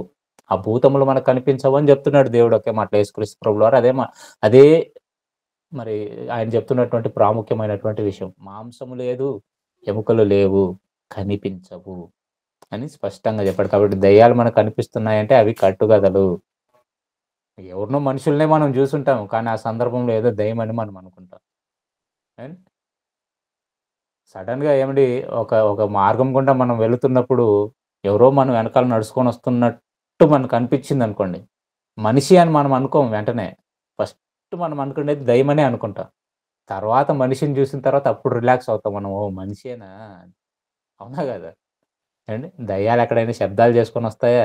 సైలెంట్గా వస్తాయి వస్తే అండి. ఇక అదే యేసుక్రీస్తు ప్రభువారు చెప్తున్నటువంటి మాట మనము బేస్ చేసుకుంటే, ఎముకలు, ఈ మాంసము భూతాలకు లేవు, అవి మన కంటికి కనిపించవు. అవి ఆకాశ మండలములో నేడు దురాత్మ సమూహాలుగా ఉన్నాయి అని మనకు అర్థమవుతుంది. కాబట్టి ఈ దయ్యాల గురించి మరి మనకు అర్థమవుతున్నటువంటి మరొక విషయం ఏంటి, ప్రాముఖ్యమైనటువంటి విషయం ఏంటంటే, మరలా ముందు మనం నేర్చుకున్నటువంటి పాఠంలోనికి వెళ్ళి ఇంకొన్ని అంశాలను మనం నేర్చుకునే ప్రయత్నం చేద్దాం పిల్లరా. మరి సౌలు రాజు సందర్భం మనము విన్నాం. మరి ఒక దురాత్మ దేవుని యొద్ద నుండి బయలుదేరి వచ్చి మరి సౌలు రాజుని పట్టుకున్నట్లుగా ఆయనను పట్టుకున్నప్పుడు మరి అక్కడ ఉన్నటువంటి మరి ఆయనతో పాటు ఉన్నటువంటి వారు చెప్తున్నటువంటి మాట ఏంటో మరొకసారి మనము చదువుకుందాం. సమూయేలు మొదటి గ్రంథము 16వ అధ్యాయము 14వ వచనాన్ని చూద్దాం పిల్లరా. సమూయేలు మొదటి గ్రంథము 16వ అధ్యాయము 14వ వచనం. యెహోవా ఆత్మ సౌలుని విడిచిపోయి యెహోవా యొద్ద నుండి దురాత్మ ఒకటి వచ్చి అతన్ని వెరపింపగా, సౌలు సేవకులు, దేవుని యొద్ద నుండి వచ్చిన దురాత్మ ఒకటి నిన్ను వెరపించి ఉన్నది. మా ఏలిన వాడవైన నీవు ఆజ్ఞయిమ్ము, నీ దాసులమైన మేము సిద్ధంగా ఉన్నాము. సితారా చమత్కారంగా వాయింపగల ఒకరిని విచారించుటకై మాకు సెలవిమ్ము. దేవుని యొద్ద నుండి దురాత్మ వచ్చి నిన్ను పట్టినప్పుడల్లా అతడు సితారా చేత పట్టుకొని వాయించుట చేత నీవు బాగుపడదువని అతనితో ననిరి. చాలు ఇక్కడ మీకు అర్థమవలసినటువంటి విషయం ఏంటి? మరొకసారి నేను మరలా నేను స్ట్రెస్ చేసి చెప్పేది ఏంటంటే, ఒక దురాత్మ రావాలి అని అంటే అది యెహోవా సన్నిధి నుండే రావాలి. అంతే తప్ప వాటంతట అవి రాలేవు. యెహోవా సన్నిధి నుండే అవి రావాలి. ఇక్కడ దురాత్మ ఎవరి సన్నిధి నుంచి వస్తుందంట? యెహోవా సన్నిధి నుంచి. అంటే దేవుని సన్నిధి నుండే ఆ దురాత్మ వచ్చి మరి సౌలును వెరపిస్తుంది, అతన్ని పట్టుకుంది, అతన్ని పీడిస్తుంది అని మనకు అర్థమైంది. మరి అతని చుట్టూ ఉన్నటువంటి వాళ్ళు ఏమంటున్నారు? ఏమంటున్నారంటే, ఇదిగో ఒక దయ్యం వచ్చి నిన్ను పట్టుకుంది కాబట్టి విడిపించడానికి మేము సుతార వాయించేవాడిని ఒకరిని పిలుచుకొని వస్తామని అనట్లేదు. దేవుని సన్నిధి నుండి మరి ఒక దురాత్మ నీలోనికి వచ్చింది అండి.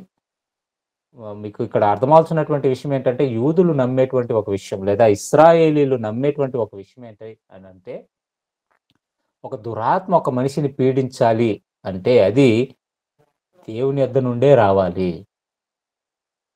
బాగా అర్థం చేసుకోండి. ఒక దురాత్మ రావాలి అని అంటే అది దేవుని యొద్ద నుండే రావాలి. కాబట్టి దైవ సేవకుడు ఎవడైతే ఉన్నాడో అతడు మరి వాయిస్తేనో అతని ద్వారానే మరి దురాత్మ విడిచి వెళ్ళిపోతుంది. ఇది నేను మరణించిన వారు ప్రేతాత్మలే వస్తారా అనేటువంటి పాఠంలో ఈ పాయింట్ నేను రేస్ చేశాను. మరలా ఇప్పుడు ఎందుకు చెప్తున్నానంటే ఒక కారణం ఉంది. ఇక్కడ మీకు మరలా అర్థమవలసినటువంటి విషయం ఏంటంటే, దురాత్మ ఖచ్చితంగా దేవుని పర్మిషన్తోనే రావాలి. దానంతటా అది వచ్చేసి ఒక మనిషిలోనికి దూరేసి ఒక మనిషిని పీడించడానికి వీలు లేదు. ఒక దురాత్మ ఎక్కడి నుండి రావాలి అంటే దేవుని సన్నిధి నుండే రావాలి. అది ఒక మనిషిని విడిచిపోవాలి అని అన్నా కూడా ఒక దైవ సేవకుడు అక్కడ అవసరం.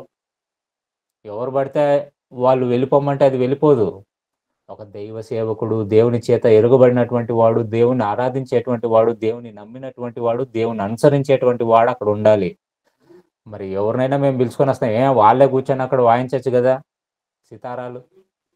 అంతమంది సైన్యాలు ఉన్నారు కదా అతని చుట్టూ, అంతమంది బలగం ఉన్నారు కదా, మేమేం వాయిస్తాము, సితారాన్ని మేము వాయిస్తాము, దురాత్మ నేను విడిచిపెట్టి పోతుందని చెప్తున్నారా?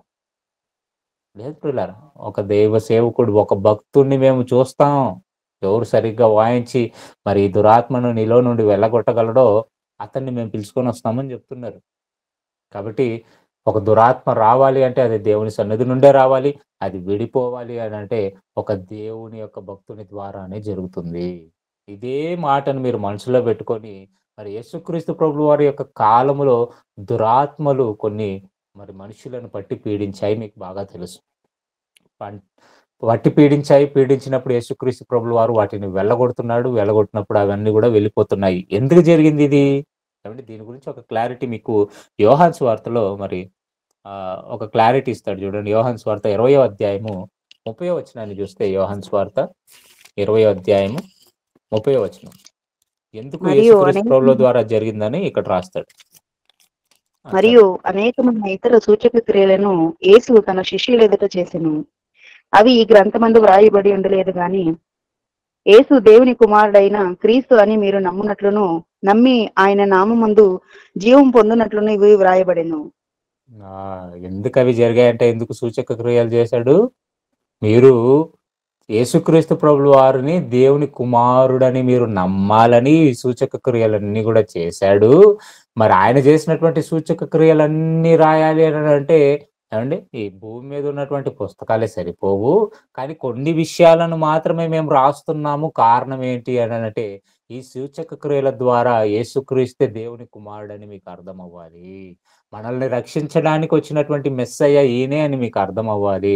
మన పాపముల నుండి మనల్ని విడిపించేటువంటి వ్యక్తి ఈయనే అని మీకు అర్థం అవ్వాలి. అంటే క్లారిటీ ఇక్కడ పాయింట్ మీకు క్లియర్ అయింది అనుకుంటాను. ఇక్కడ ఏమని చెప్తున్నాడు అంటే, అనేక సూచక క్రియలు యేసుక్రీస్తు ప్రభువు వారి ద్వారా జరిగాయి. అందులో మరి స్వస్థతలు చేయటం, ఆరోగ్యాన్ని ఇవ్వడం, మరి చనిపోయినటువంటి వారిని లేపడం, దయ్యాలను వెళ్ళగొట్టడం. దీని ద్వారా ఇప్పుడు ఏమని మీకు అర్థం అవ్వాలి? ఈ క్రియలు చేసిన ద్వారా లేదా ఈ క్రియలు జరిగిన దాన్ని బట్టి మీకు ఇప్పుడు ఏం అర్థం అవ్వాలి అని అంటే, యేసుక్రీస్తు ప్రభువు వారే నిజమైన దేవుని కుమారుడు. అక్కడ ఇశ్రాయేలీలు ఏమని నమ్మారు? దురాత్మ సౌలులోనికి వచ్చింది అని అంటే అది దేవుని యొద్ద నుండే వచ్చింది. దానిని విడిపించడానికి దావీదు అనేటువంటి ఒక దైవ కుమారుడు అవసరపడ్డాడు. మరి ఇక్కడ మీకు ఇప్పుడు సూచక క్రియలు జరుగుతున్నాయంటే, ఈ సూచక క్రియల ద్వారా మీకు ఏమర్థం అవ్వాలి అనంటే, యేసుక్రీస్తు ప్రభుల వారే నిజమైనటువంటి దేవుని కుమారుడు, మనల్ని రక్షించడానికి వచ్చినటువంటి వాడని మీకు అర్థం అవ్వడానికి ఈ సూచక క్రియలు క్రీస్తు ద్వారా జరిగాయి. ఇకపోతే ఏమంటే దురాత్మలు మరి దేవుని యొద్ద నుండే మాట్లాడుకొని వచ్చాయి గదా! మరి అవి మాట్లాడుకొని వచ్చాయా లేదా అని మీకు అర్థం అవ్వడానికి మరి గతంలోనే ఒక పాయింట్ మనం విన్నాం అపోస్తలుల కార్యములు 19 అధ్యాయంలో. ఇప్పుడు మీకు మరొకసారి అది చదివితే అర్థమవుతుంది. అండ్ అపోస్తలుల కార్యములు 19 అధ్యాయము 14 వచనం నుండి చూద్దాం. యూదుడైన స్కేవయను ఒక ప్రధాన యాజకుని కుమారులు 7 అలాగ చేయుచుండిరి. అందుకు ఆ దయ్యము, నేను యేసును గుర్తెరుగుదును, పౌలును కూడా ఎరుగుదును గాని మీరెవరని అడుగగా, ఆ దయ్యము పట్టిన వాడు ఎగిరి వాని మీద పడి వారిలో 2 లొంగదీసి గెలిచెను. అందుచేత వారు చాలు. దిగంబరులై ఇక్కడ మనకి ఆల్రెడీ మనం చదివినటువంటి సందర్భమే కాబట్టి, అండ్ ఇక్కడ జరిగింది ఏంటి అనంటే, దయ్యాలు ఏమని చెప్తున్నాయంటే, ఇదిగో యేసుక్రీస్తు ఎవరో నాకు తెలుసు, పౌలెవరో నాకు తెలుసు. వాళ్ళు మన్ని విడిపించమన్నప్పుడు లేదా నన్ను విడిచిపెట్టి పొమ్మన్నప్పుడు నేను వెళ్ళాలి. అదే దేవుడు నాకు చెప్పినటువంటి మాట. మరి మీరెవరు యేసుక్రీస్తు నామంలో చెప్పినంత మాత్రాన నేను వెళ్ళిపోవాలి అని? కాబట్టి ఇక్కడ మీకు అర్థమవుతున్నటువంటి విషయం ఏంటంటే, ఆల్రెడీ దేవుడు ఏం చేశాడంటే, ఈ దురాత్మ సమూహాలకి ఆజ్ఞ ఇచ్చి పంపించాడు.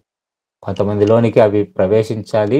అవి ప్రవేశించినప్పుడు యేసుక్రీస్తు గాని, అలాగే అపోస్తలులు గాని వచ్చి వారి మీద చేతులుంచి ప్రార్థించినప్పుడు, లేదా వాళ్ళ కొరకు ప్రార్థించినప్పుడు, ఆ దయ్యాలను వెళ్ళిపోమని ఆజ్ఞాపించినప్పుడు అవి విడిచిపోవాలి అని దేవుడు ముందుగానే ఆజ్ఞాపించాడు. దానిని ఎందుకు చేశాడు అనంటే, యేసుక్రీస్తు ప్రభువు వారే నిజమైనటువంటి దేవుని కుమారుడని మీకు అర్థమవ్వాలి. కానీ ఇప్పుడెక్కడున్నాయి ఈ దురాత్మలు అని మనం చూసుకుంటే ఆకాశ మండలంలో ఉన్నాయి. మరి ఆ రోజు పట్టినటువంటి దురాత్మలు మరి ఈ రోజు ఎందుకు పట్టవండి? ఈ రోజు కూడా పట్టుకోవచ్చు గదా!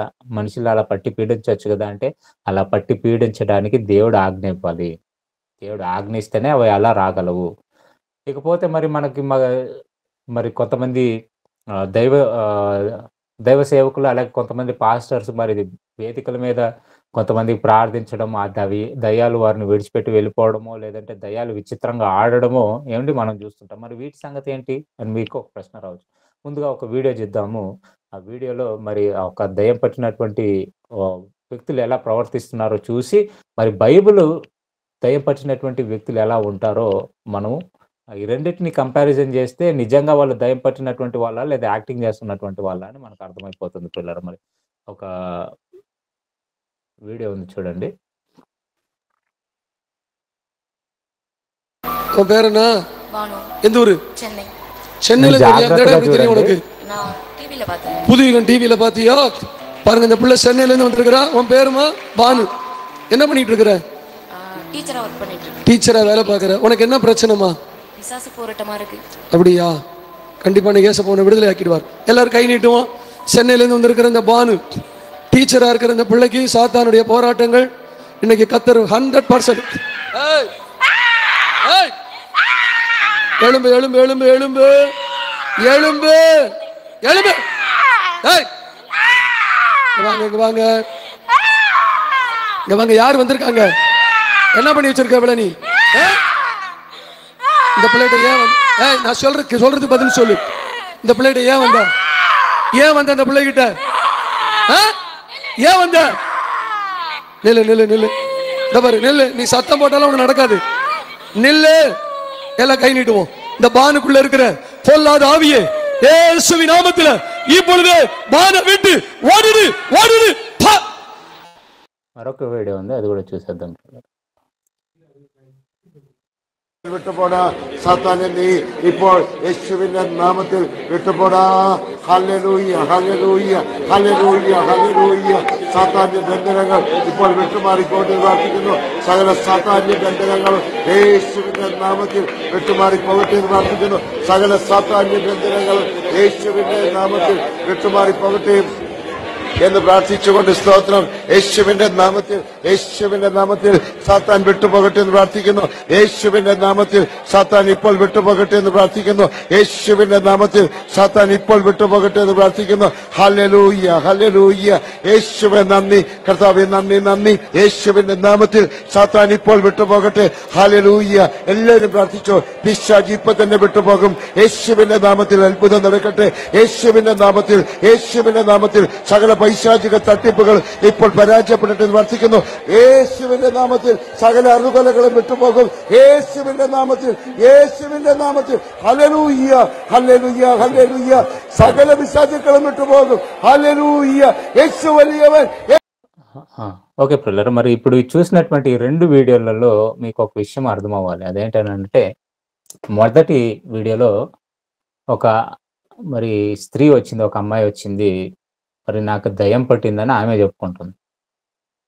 ఇకపోతే అది విడిపించడానికి ఏమండి ఆ దురాత్మ వారిలో నుండి వెళ్ళడానికి మరి వీళ్ళు ప్రార్థన చేస్తున్నారు. మరి రెండో వీడియోలో చూస్తున్నారు పో పో పో పో అని మరి ఎంతగానో ఆమెను బతిమలాడుతున్నట్టుగా ఉంది, అలాగే ఆమెను ఏదో కమాండ్ చేస్తున్నట్లుగానే ఉంది. కానీ వాక్యాన్ని మనం పరిశీలిస్తే నిజంగానే ఆ దయ్యాలు పడితే పరిస్థితి ఏంటి, ఒక దైవజనుని గుర్తించినటువంటి ఆ దయ్యాలు ఏం చేస్తాయో మనం ఆలోచిస్తే పిల్లరా, మరి లూకాసు వార్త 13వ అధ్యాయము 11వ వచనాన్ని చూద్దాం పిల్లరా. లూకాసు వార్త 13వ అధ్యాయము 11వ వచనాన్ని చూద్దాం. 18 ఏండ్ల నుండి బలహీనపరచు దెయ్యము పట్టిన ఒక స్త్రీ అచ్చట నుండెను. ఆమె నడుము వంగిపోయి ఎంత మాత్రమును చక్కగా నిలవబడలేకుండెను. యేసు ఆమెను చూచి రమ్మని పిలిచి, అమ్మా, నీ బలహీనత నుండి విడుదల పొంది ఉన్నావని ఆమెతో చెప్పి ఆమె మీద చేతులుంచగానే ఆమె చక్కగా నిలబడి దేవుని మహింపరచెను. అండి చాలా జాగ్రత్తగా ఈ సందర్భాన్ని మీరు ఆలోచించాలి, లేకపోతే మీకు ఇక్కడ దొంగ దొరకడు. ఒక 18 ఏళ్ల నుండి బలహీనపరిచేటువంటి అపవాది పట్టినటువంటి ఒక స్త్రీ మరి యేసుక్రీస్తు ప్రభుల వారి మరి దృష్టికి వచ్చింది. మరి ఇక్కడ యేసుక్రీస్తు ప్రభుల వారు ఏం చేశాడు అని మనం ఆలోచిస్తే పిల్లరా, ఒక్కసారే దానికి ఆజ్ఞ ఇచ్చాడు. ఏమని అంటే యేసు ఆమెను చూచి రమ్మని పిలిచి, అమ్మ, నీ బలహీనత నుండి విడుదల పొంది ఉన్నావని ఆమెతో చెప్పాను అని అనగానే ఆమె వెంటనే మరి ఆమెకి బలం వచ్చినట్లుగా మనం చూస్తాం. అండ్ యేసుక్రీస్తు ప్రభుల వారు ఇక్కడ ఆ దయ్యం పట్టినటువంటి ఆ స్త్రీ దగ్గరికి వెళ్ళిపోయి, దయ్యమా పో పో పో పో అని ఏమండి అరిచి ప్రార్థనలు చేస్తూ ఏమండి గోల చేయలేదు. అక్కడ ఒకే మాట చెప్పాడు, వెళ్ళిపో అన్నాడు. అవి విడిచి వెళ్ళిపోయినట్లుగా మనం చూస్తాం. మరి ఇప్పుడు వీళ్ళు చేస్తున్నది మీరు ఆలోచించండి. ఇప్పుడు సంఘాలలో జరిగేటువంటిది గురించి మీరు ఆలోచించండి. ఇప్పుడు ఆయన సుమారుగా మీరు 1 నిమిషం వీడియో చూశారు, రెండో వీడియో 1 నిమిషం పైగా ఆయన చెప్తానే ఉన్నాడు. ఇంకా ఉంది అది, కానీ సమయం సరిపోదని ఆపమని చెప్పాను. ఎంతసేపటి నుండి బతిమలాడుతున్నాడో. ఆమె ఏంటంటే విచిత్రంగా డ్యాన్సులు చేస్తుంది, అక్కడ వెళ్ళిపోకుండా డ్యాన్సులు చేస్తుంది.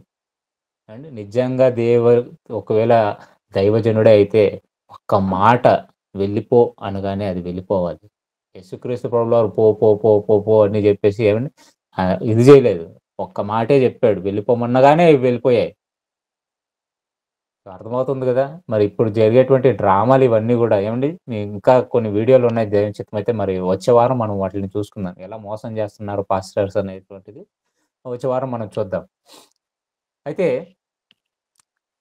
ఇక్కడ దయ్యం పట్టినటువంటి వాళ్ళు విచిత్రంగా ప్రవర్తిస్తుండడం మీరు చూస్తున్నారు. కేకలేస్తున్నారు, ఏమండి ఒక ఆమెతో ఏదేదో ఏమండి సంజ్ఞలు చేస్తుంది, ఎలాగో తను ఏమండి విచిత్రమైనటువంటి భంగిమలతో నిలబడుతుంది. మరి నిజంగా ఆ కాలంలో ఉన్నటువంటి దయ్యాలు పట్టినటువంటి వాళ్ళ పరిస్థితి ఏంటో మీకు అర్థమైతే నిజంగా ఈ కాలంలో వీళ్ళకి దయ్యాలు పడుతున్నాయా లేదా మీకు అర్థమవుతుంది.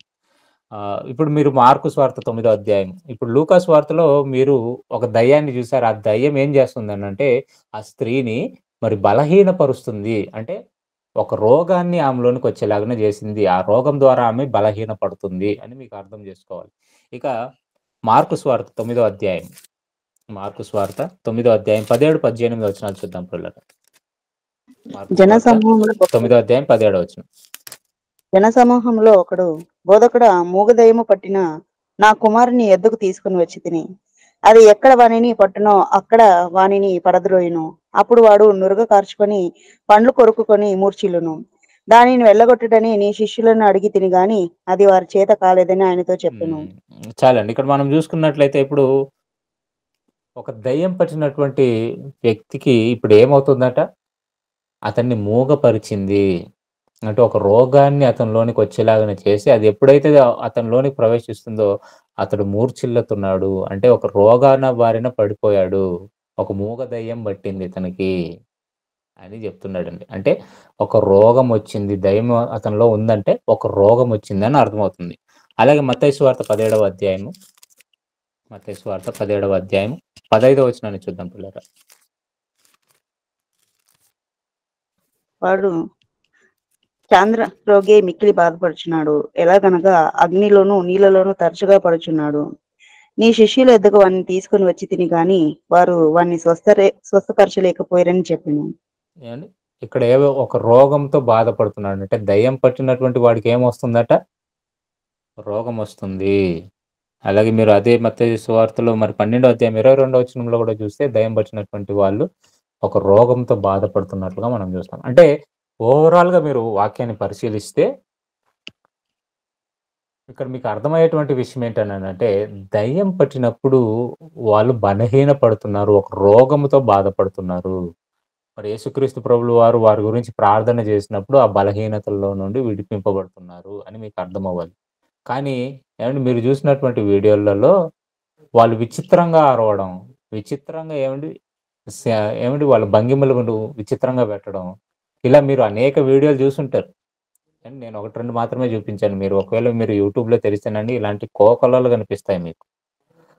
అంటే ఇప్పుడు ఇలాగ మీకు అర్థమవలసినటువంటి విషయం ఏంటనంటే దయ్యం పట్టినటువంటి వారికి ఏమవుతుంది అనంటే వారు ఒక వ్యాధితో బాధపడతారు. యేసుక్రీస్తు ప్రార్థించగానే అది విడిచి వెళ్ళిపోతుంది. కానీ ఇప్పుడు పడుతున్నటువంటి వీళ్ళు వ్యాధులతో బాధపడరు. ఏమంటే స్టేజ్ వరకు వస్తారు. మంచిగానే వస్తారు. బాగానే ఉంటారు. అదేంటి ప్రార్థన అలా ప్రారంభించగానే ఎగిరేస్తుంటారు, కేకలేసేస్తుంటారు, ఏమేమో చేసేస్తుంటారు. విచిత్రమైనటువంటి పనులను చేస్తుంటారు. కాబట్టి నిజంగా వీళ్ళు దయ్యం పట్టినటువంటి వాళ్ళని మనం అనుకోవచ్చా? మరి ఏం జరుగుతుంది? నిజంగానే వీళ్ళు దయ్యం పట్టినటువంటి వాళ్ళా అని మీరు ఆలోచిస్తే ప్రియులారా, అంటే క్రైస్తవ్యంలో చాలామంది ఇలాంటి మోసాలకు తెరతీస్తున్నారు. ఇవి మీరు ఈ ఆఫ్రికన్ కంట్రీస్‌లో ఆఫ్రికా ఖండంలో ఉన్నటువంటి కొన్ని దేశాలలో చాలా ఎక్కువయ్యాయి. చనిపోయినటువంటి వారిని లేపుతున్నామని, రోగాలను నయం చేస్తున్నామని, మరి దయ్యాలతో పట్టినటువంటి వారిని మేము బాగు చేస్తున్నామని ఈ పిచ్చి అక్కడ ప్రారంభమైంది మొదట్లో. అది కాస్త ప్రపంచమంతా కూడా పెరుగుతూ, పెరుగుతూ, పెరుగుతూ ఇప్పుడు చూస్తున్నటువంటి వారిలో మనం చూస్తే ఎక్కువ మంది బోధకులు ఇలాంటి వాటికి అలవాటు పడుతున్నారు. నిజంగానే వారు దయ్యం పట్టినటువంటి వారా అంటే నిజంగానే వాళ్ళు దయ్యం పట్టి ఉంటే వీళ్ళు ఒక్కసారి వెళ్ళిపోమని ప్రార్థించగానే అవి వెళ్ళిపోవాలి. కానీ అవి వెళ్ళట్లేదు. అవి దురాత్మలు కాదు గానీ అవి ఏటో వచ్చే వారం మనం నేర్చుకునే ప్రయత్నం చేద్దాం. కాబట్టి ఈ దయ్యాలు నిజంగానే ఉన్నాయా అనంటే మరి దురాత్మ సమూహాలు ఉన్నాయి. అవి ఒకప్పుడు మరి దేవుని యొద్ద ఆజ్ఞను పొందుకొని కొంతమందిని పట్టి పీడించాయి యేసుక్రీస్తు కాలంలో, అలాగే అపోస్తుల కాలంలో. తర్వాత అవి వారు దేవుని కుమారుడని నిరూపించడానికి వాటన్నిటిని వెలగొట్టిన తర్వాత కొంతకాలానికి ఇవన్నీ కూడా నిలిచిపోయాయి. ఇప్పుడు ఇవి ఎక్కడున్నాయి అనంటే ఆకాశ మండలాలలో ఉన్నాయి. మరి ఆకాశ మండలం నుండి అవి ఏం చేస్తున్నాయంటే మనుషులను చూస్తూ ఎవరు దేవుని కొరకు బ్రతుకుతున్నారా అని వారిని వేటాడుతూ వారిని ఎలాగైనా దేవునిలో నుండి బయటకు తప్పించాలి, దేవునిలో నుండి వారిని దూరం చేయాలి అనే ప్రయత్నంలో అవి ఉన్నాయి. కాబట్టి అందుకనే పౌలు గారు స్పష్టంగా చెప్తున్నారు, కనబడేటువంటి ఆత్మలతో మనం పోరాడట్లేదు కానీ కనబడని ఆత్మలతో మనము పోరాడుతున్నాము. అదే యేసుక్రీస్తు ప్రభువు వారు చెప్పారు, భూతాలకు మాంసము గాని ఎముకలు గాని ఉండవు, అవి కంటికి కనిపించవు. మీరు కంటికి కనిపించినటువంటి శక్తులతో మీరు పోరాడుతున్నారు, కనబడేటువంటి శక్తులతో కాదు. కనబడేటువంటి శక్తులతో అయితే మనము బలాబలాలు చూసుకొని మనము యుద్ధం చేయొచ్చు. కానీ కనిపించినటువంటి శక్తులతో మీరు పోరాడుతున్నారని చెప్తున్నాడు. కారణం ఏంటనంటే అవి మీకు కనిపించవు.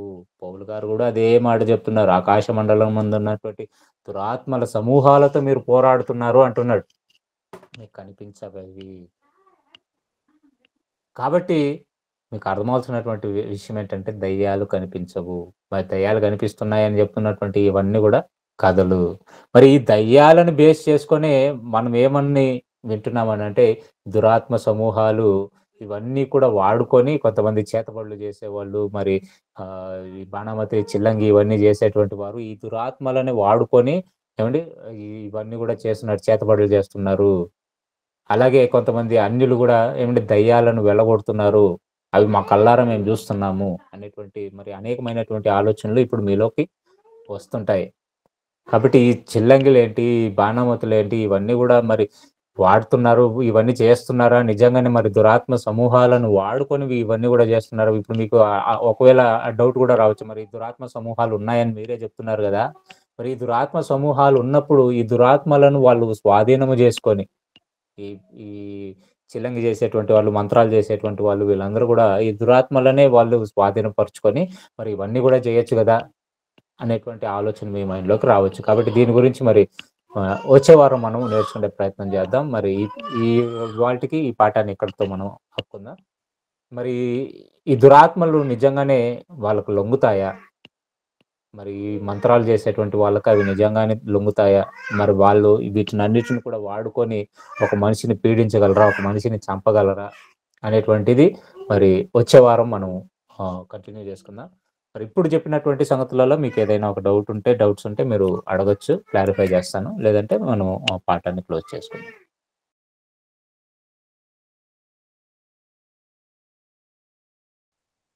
అన్న ఒక్క డౌట్ అడిగారన్న.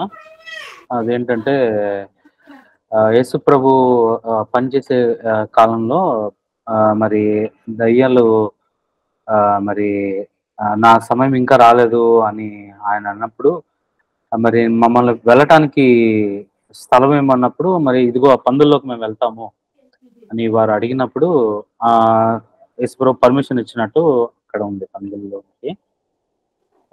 ఈ సందర్భం కూడా ఆయన మహిమార్థమే ఆ సందర్భం జరిగిందా అనేది డౌట్. అవునండి. అక్కడ ఉన్నటువంటి వాళ్ళందరూ కూడా అది చూసిన తర్వాత యేసుక్రీస్తుని అక్కడి నుంచి పంపించేస్తారు. ఈయన నిజంగానే దేవుని కుమారుడు అని వాళ్ళకి అర్థమైంది. కానీ వాళ్ళు ఏం చేస్తారంటే అక్కడ నుంచి మత్తయి సువార్త 8:28 వచ్చిన ఆయన అద్దరినున్న గదరేనీయుల దేశమును చేరగా దయ్యములు పట్టిన 2 మనుషులు సమాధుల నుండి బయలుదేరి ఆయనను ఆయనకు ఎదురుగా వచ్చిరి. వారు మిగుల ఉగ్రులైనందున ఎవడునో ఆ మార్గంన వెళ్ళలేకపోయిను. వారు, ఇదిగో దేవుని కుమారుడా, నీతో మాకేమి? కాలము రాకమునుపే మమ్మను బాధించుటకు ఇక్కడికి వచ్చితివా అని కేకలు వేసిరి. వారికి దూరంన గొప్ప పందుల మంద మేయుచుండగా ఆ దయ్యములు, నీవు మమ్మను వెళ్ళగొట్టిన ఎడల ఆ పందుల మందలోనికి పోనిమ్మని ఆయనను వేడుకొనెను. ఆయన వాటిని పోనీయగా అవి ఆ మనుషులను వదిలిపెట్టి ఆ పందులలోనికి పోయెను. ఇదిగో ఆ మంద ఎంతయు ప్రపాతం నుండి సముద్రంలోనికి వడిగా పరిగెత్తుకొని పోయి నీళ్ళలో పడిపోయాను. వాటిని మేపుతున్న వారు పారిపోయి పక్కన వెళ్ళి జరిగిన కార్యములన్నీ దయ్యములు పట్టిన వారి సంగతియు తెలిపిరి. ఇదిగో ఆ పట్టణస్థులందరూ యేసుని ఎదుర్కొని వచ్చి ఆయనను చూచి తమ ప్రాంతంలో విడిచి పొమ్మని ఆయనను వేడుకొనిరి. ఇక్కడ వాళ్ళకి అర్థమైన విషయం ఏంటంటే ఈయనకి నిజంగానే ఏదో పవర్ ఉందని అర్థమైంది. కానీ వీళ్ళు భయపడినటువంటి ఒకటి వాళ్ళు భయపడి ఉండాలి. నిజంగా ఈయన దేవుని కుమారుడు అని అర్థం కాకుండా భయపడి ఇది దయ్యము ద్వారా జరిగినటువంటి ఒక పని అని వాళ్ళు, ఎందుకనంటే ఆల్రెడీ యూదులలో అది స్ప్రెడ్ చేస్తున్నారు. యూదులు ఆల్రెడీ ఇశ్రాయేలీలు కొంతమంది ఏం చేస్తున్నారంటే ఇతడు దయ్యం పట్టినటువంటి వాడు అని చెప్పి ఆల్రెడీ ఆ చుట్టుపక్కల ప్రాంతాలలో వీళ్ళు యేసుక్రీస్తు గురించి ఆల్రెడీ ప్రపకండా చేస్తున్నారు. ఎప్పుడైతే ఈ సందర్భాన్ని చూసారో వీళ్ళు కూడా ఒక దయ్యమే మరి దయ్యాన్ని వెళ్ళగొట్టింది అని వాళ్ళు చెప్తున్నారు. కాబట్టి ఇతడు దయ్యం పట్టినటువంటి వాడు కాబట్టి ఇతడికి దయ్యాలన్నీ కూడా లోబడుతున్నాయని అప్పట్లో వాళ్ళ సర్కిల్లో ఎక్కువగా దీని గురించి డిస్కషన్ జరిగేది. సో దానిని బట్టి వీళ్ళు ఏమనుకున్నారంటే ఇతడు నిజంగానే దయ్యం పట్టిన వాడేమో అనుకొని మరి దయ్యం పట్టినటువంటి వాడే ఈ దయ్యాలను బాగా పంపించేశాడని చెప్పి వాళ్ళందరూ కూడా ఆయన దగ్గర పరుగెత్తుకొని వచ్చి దయచేసి ఇక్కడ నుంచి వెళ్ళిపో అని ఆయనతో చెప్తున్నట్లుగా మనం చూస్తాం. కాబట్టి ఇక్కడ జరిగిన ప్రతి కార్యము కూడా వీళ్ళు ఆలోచిస్తే ఇది దేవుని శక్తి వల్లనే యేసుక్రీస్తు ప్రభువు వారు చేశాడు అని వీళ్ళు నమ్మాలి. కానీ అక్కడ జరిగింది ఏంటంటే కొంతమంది నమ్మారు, కొంతమంది నమ్మలేదు. ఇస్రాయేలీలు యూదులు కూడా చాలా మంది నమ్మారు, చాలా మంది నమ్మలేదు. అక్కడే వచ్చింది ప్రాబ్లమ్. ఏందంటే నమ్మలేదు చాలా మంది. వీళ్ళు కూడా అక్కడ ఇతను దయ్యం పట్టిన వాడు అనుకొని అతన్ని మా ఊరు నుండి దయచేసి వెళ్ళిపో ఇక్కడ నుండి అని అతన్ని పంపించేస్తున్నట్టుగా మనం చూస్తాం.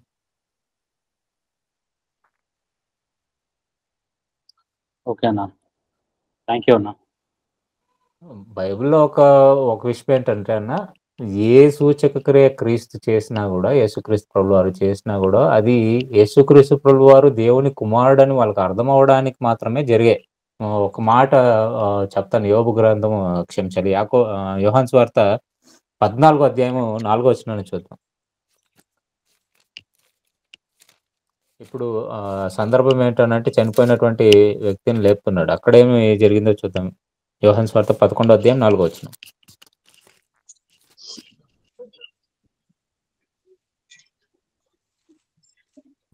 చదవండి సిస్టర్.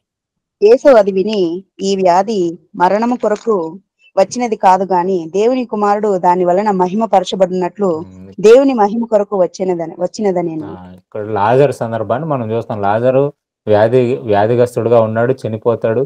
అక్కడ యేసుక్రీస్తు ప్రభువారు అంటున్న మాట ఏంటంటే అతని మరణం కొరకు ఇది వచ్చినటువంటి రోగం కాదు కానీ దేవుని కుమారుడు మహిమపరచబడినట్లు వచ్చింది.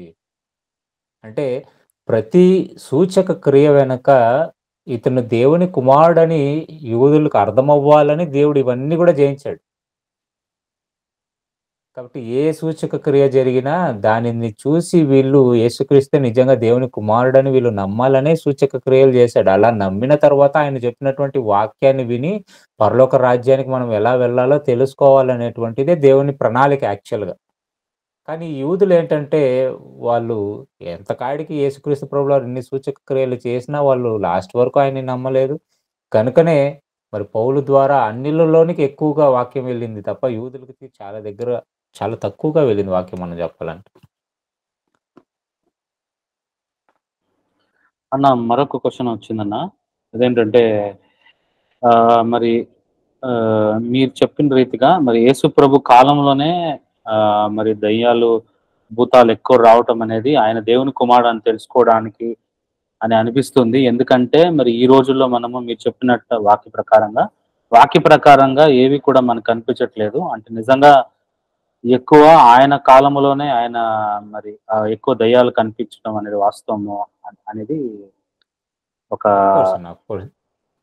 అంటే మనకి దయ్యం పట్టినటువంటి సందర్భాలు మనకి ఎక్కడ కూడా బైబిల్లో లేవు. 2 సందర్భాలు మాత్రమే ఉన్నాయి. ఒకటి క్రొత్త నిబంధనలో యేసుక్రీస్తు కాలంలో అపోస్తలులుగా వాళ్ళు సువార్తను ప్రకటిస్తున్నటువంటి కాలంలో మాత్రమే దయ్యం పట్టినటువంటి వాళ్ళు మనకు కనబడతారు.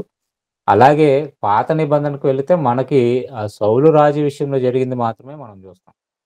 దురాత్మలను గురించి అక్కడ మాత్రమే చెప్తాడు. ఇంకా మరొక్క సందర్భం ఏంటంటే యోబు విషయంలో మనం చూస్తాము. కానీ యోబు విషయంలో దేవుడు పట్టి పీడించడానికి అవకాశం ఇవ్వలేదు కానీ అతన్ని మరి తొందర పెట్టడానికి అవకాశం ఇచ్చాడు. యోబుని తొందర పెట్టడానికి మాత్రమే అవకాశం ఇచ్చాడు. కాబట్టి ఆ పర్మిషన్స్ ఏదైతే ఉన్నాయో అది దేవుడే ఇవ్వాలి. వాడు తను పట్టి పీడించాలన్న ఇదైనా కూడా. కాబట్టి మన పాత నిబంధనలో మనకి ఎక్కడ కూడా ఈ దురాత్మల సమూహాలు వచ్చి పట్టి పీడించడము, ఒకరిని ఇది చేయడము మనం చూడం. ఒక సందర్భం మాత్రమే చూస్తాము. అది సౌలు విషయంలో. ఆ సౌలు విషయాన్ని గుర్తుపెట్టుకొని వీళ్ళు యేసుక్రీస్తు కాలంలో మరి నిజంగానే ఈయన దేవుని కుమారుడని వాళ్ళకి అర్థం అవ్వాలి అని ఒక ఎగ్జాంపుల్ని సౌలు విషయంలో పెట్టాడు. కానీ ఇది వాళ్ళకి అర్థం కాలేదు. రెండోది ఏంటంటే దురాత్మలు మన కంటికి కనిపించేటువంటి ఇదే లేదు, ఆస్కారమే లేదు. ఎందుకనంటే అవి ఒక మనిషిని పట్టితే ఆ మనిషిలో ఉందని ఆ కాలంలో అర్థమైందే తప్ప దురాత్మలు కంటికి కనిపించవు.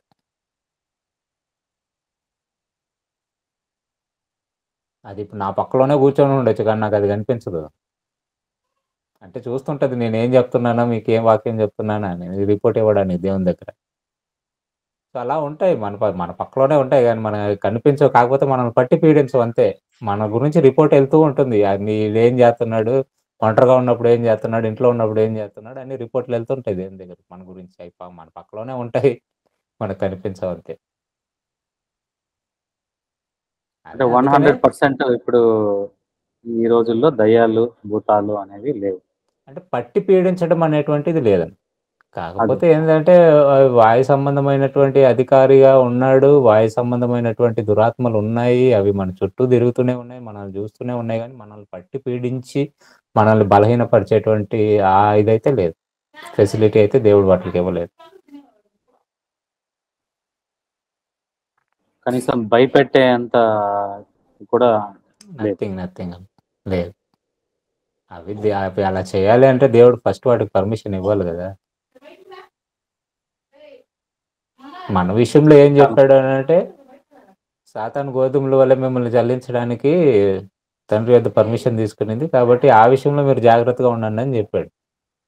కాబట్టి మనం ఏంటంటే ఆ విషయంలో జాగ్రత్తగా ఉండాలి. కాకపోతే అవి మనల్ని చూస్తున్నాయి, మనల్ని ఫాలో అవుతున్నాయి, మనం చేసే ప్రతి పనిని ఫాలో అవుతున్నాయి, మనలోనికి రావు అంతే. కానీ మనల్ని ఎలా దేవునిలో నుంచి డైవర్ట్ చేయాలో వాటి పనులు అవి చేస్తూనే ఉన్నాయి. సో అదే క్యాచ్. ఏంటంటే చాలా మంది ఏమనుకుంటున్నారు అంటే, ఆ దయ్యాలకు భయపడి వాళ్ళ చుట్టూ ఉన్నటువంటి దయ్యాల గురించి మర్చిపోతున్నారు. ఓకే అన్న, మరొక డౌట్ అడుగుతున్నారు. ఏంటంటే మరి వాక్యం చెప్పినట్టు మనుషులు దయ్యాలుగా మార్చబడరు, కానీ మొదటి నుంచే వాళ్ళు మరి దయ్యాలుగా రూపించబడ్డారు అని అనుకుంటున్నాను. ఇది కరెక్టేనా? మొదటి నుంచి కాదు, కానీ ఇవన్నీ కూడా దేవదూతలు దేవుని పరలోకంలో దేవుడు చేసినప్పుడు ఇవి మంచిగానే ఉన్నాయి. కానీ వాటిలో పుట్టినటువంటి ఒక దురాలోచన వలన అవి దేవునికి విరోధంగా లేచి దురాత్మలుగా మార్చబడ్డాయి, దురాత్మలుగా చేంజ్ అయ్యాయి. ఉన్న దేవదూతలే దురాత్మలుగా మారాయి అంతే.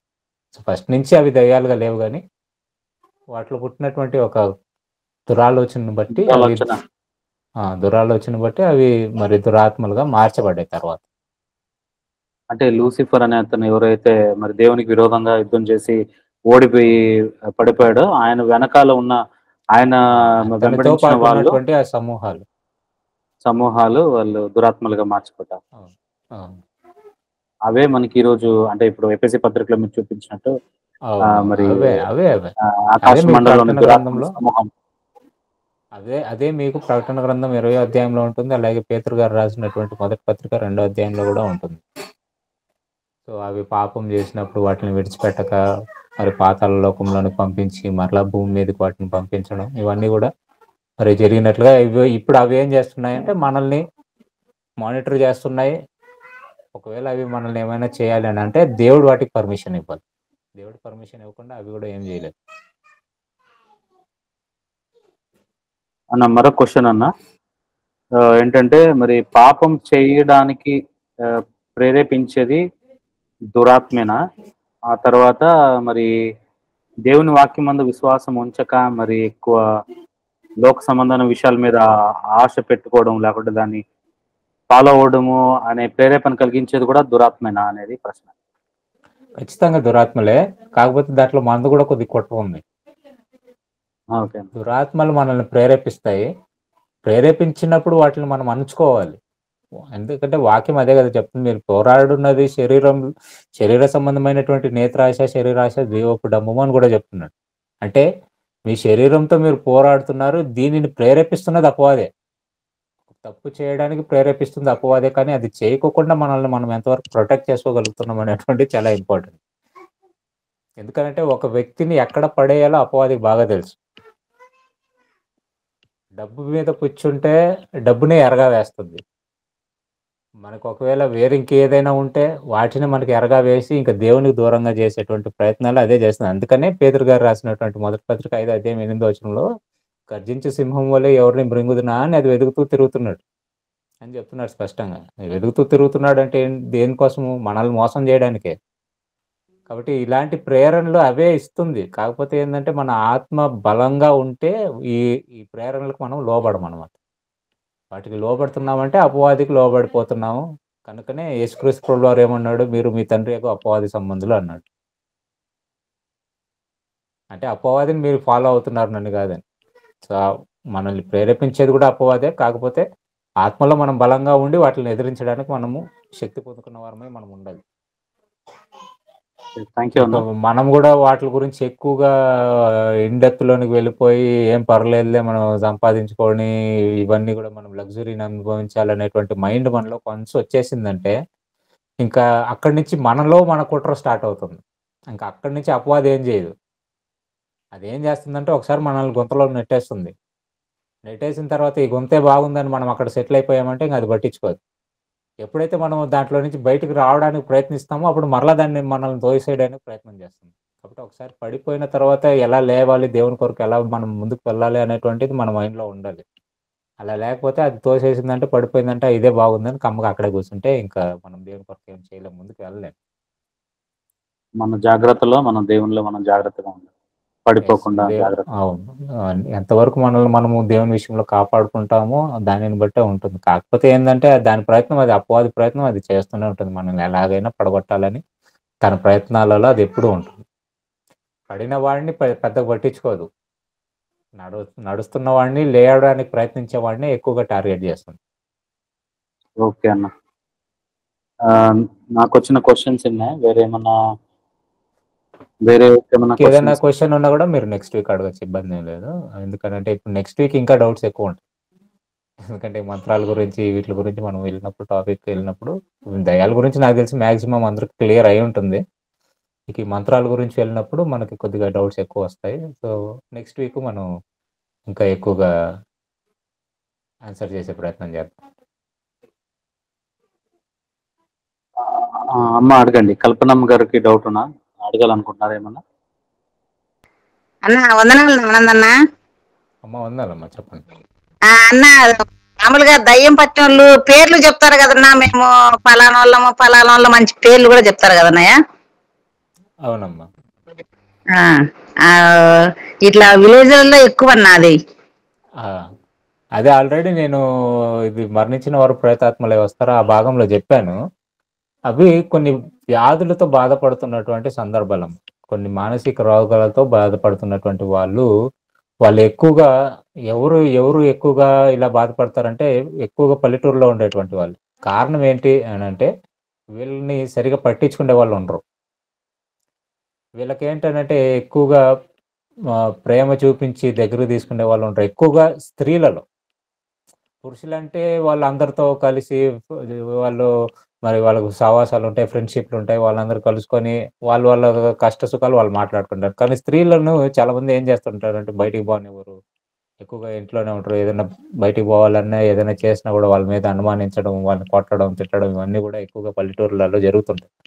వీళ్ళు ఏంటంటే ఎక్కువగా వాళ్ళ జీవితంలో ఎక్కువ బాధపడుతుంటారు కాబట్టి ఆ బాధను ఓర్చుకోలేక వీళ్ళు ఎక్కువగా వాళ్ళకి ఎవరితో అయితే క్లోజ్‌గా ఉండుంటారో, ఉదాహరణకు వాళ్ళ తల్లితోనో, వాళ్ళ తండ్రితోనో, లేదంటే వాళ్ళు చిన్ననాటి ఫ్రెండ్స్‌తోనో, స్నేహితులతోనో ఎవరితో ఒకరి గురించి వాళ్ళు ఎక్కువగా ఆలోచించడం ప్రారంభిస్తారు.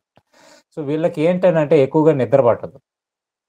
నిద్ర ఉండదు, సరిగా ఆహారం తినరు, సరిగా ఉండరు. కాబట్టి ఇలా వీళ్ళు ఏమవుతారంటే మానసికంగా మెంటల్‌గా డిప్రెస్ అయిపోతూ ఉంటారు.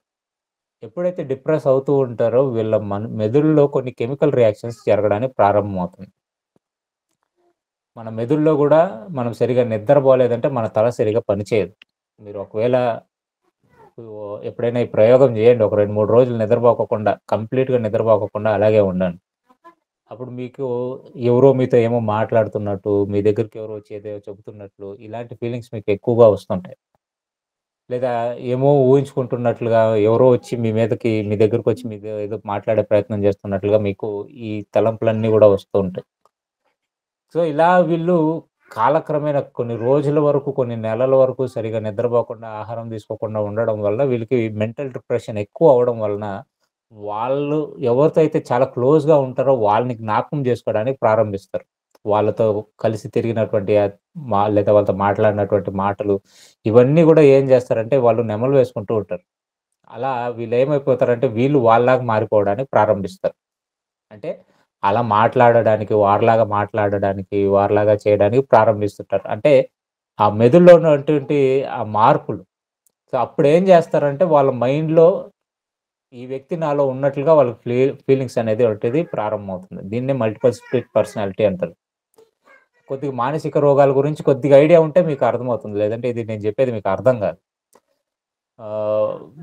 అలా వాళ్ళకి ఆ పర్సనాలిటీ అనేటువంటిది వాళ్ళు చాలా ఇష్టమైనటువంటి వాళ్ళను గురించి వాళ్ళు ఆలోచించడం ప్రారంభిస్తారు. సో ఎప్పుడైతే వీళ్ళు ఇలా ప్రారంభిస్తారో అప్పుడు వీళ్ళు వారిలాగా మాట్లాడడం, వాళ్ళలాగా ప్రవర్తించడం చేస్తున్నప్పుడు మనం ఏమనుకుంటున్నామంటే వాళ్ళు వీరిలోనికి వచ్చేసారేమో, దెయ్యంగా వచ్చేసిందేమో అని మనం అనుకుంటాం. కానీ వీళ్ళేంటంటే వీళ్ళ మెదుడులో కలిగినటువంటి మార్పు అదంతే. కాబట్టి వాళ్ళేం చెప్తారంటే మీరు నువ్వెవరు అనంటే వాళ్ళ పేర్లు చెప్తుంటారు. మరి చనిపోయినటువంటి వాళ్ళు సొంత వాళ్ళు ఉంటారు కదా! వాళ్ళ పేర్లు చెప్పడానికి ప్రారంభిస్తారు. అలా జరిగేదే తప్ప ఒకవేళ అది దురాత్మ సమూహం వల్లే లేదా దురాత్మ వల్లనే అయితే మరి ఒక్కసారిగా ఎవరైనా ప్రార్థించినప్పుడో లేదంటే వెళ్ళిపోమని చెప్పినప్పుడో అది వెళ్ళిపోవాలి. అలా జరగకుండా అది వెళ్ళిపోకుండా ఉంది అంటే కారణం ఏంటనంటే వాళ్ళ మెదుడులో జరిగినటువంటి మార్పు అదే. దానికి ఇప్పుడు ట్రీట్మెంట్స్ ఉన్నాయి. మీరు సైకియాట్రిస్ట్‌ని కానీ కన్సల్ట్ చేస్తే వాటికి మంచిగా మెడిసిన్స్ కూడా ఉన్నాయి అవి బాగుపడడానికి. మీరు ఒకవేళ నిమాన్స్‌కి వెళ్తే ఇలాంటి కేసులు మీరు చాలా చూస్తారు. నేను ఆల్రెడీ చెప్పాను దాంట్లో 3 స్టేజెస్ ఉంటాయి. మెంటల్‌లో 3 స్టేజ్‌లు ఉంటాయి. ఒకటి ఇనిషియల్ స్టేజ్ అది అందరికీ ఉంటుంది. ఆ పిచ్చి అందరికీ ఉంటుంది. రెండోది సెకండరీ స్టేజ్ అంటారు. దానిలో కొంత పిచ్చి, కొంత మంచి 2 ఉంటాయి. కాబట్టి మనకు అర్థం కాదు ఇతనిలో పిచ్చి ఉందా లేదా అని. అది సెకండరీ స్టేజ్. టెర్షియరీ స్టేజ్ అంటే పూర్తిగా పిచ్చోళ్ళు అయిపోతారు. సో సెకండరీ స్టేజ్‌లో ఉన్న వాళ్ళే వీళ్ళందరూ కూడా. వీళ్ళందరికీ కూడా ఏంటనంటే ట్రీట్మెంట్స్ ఇప్పుడు ఉన్నాయి. దానికి మెడిసిన్స్ ఉంది. మీరు ఖచ్చితంగా అలా పట్టినటువంటి వారు, అలా చెప్పేటువంటి వారు ఎవరైనా ఉంటే మీరు గనుక మెంటల్ హాస్పిటల్‌కి తీసుకొని వెళ్తే వాళ్ళకి ట్రీట్మెంట్ చేస్తారు. వాళ్ళకి బాగవుతుంది. వారంలో, 2 వారాల లోపలనే వాళ్ళకి బాగవుతుంది. ఓకేనమ్మా. క్లియర్ అయిందా? లేదా ఇంకా ఏమైనా ఉందా? ఓకే అన్నయ్య అదేలే అన్నయ్య.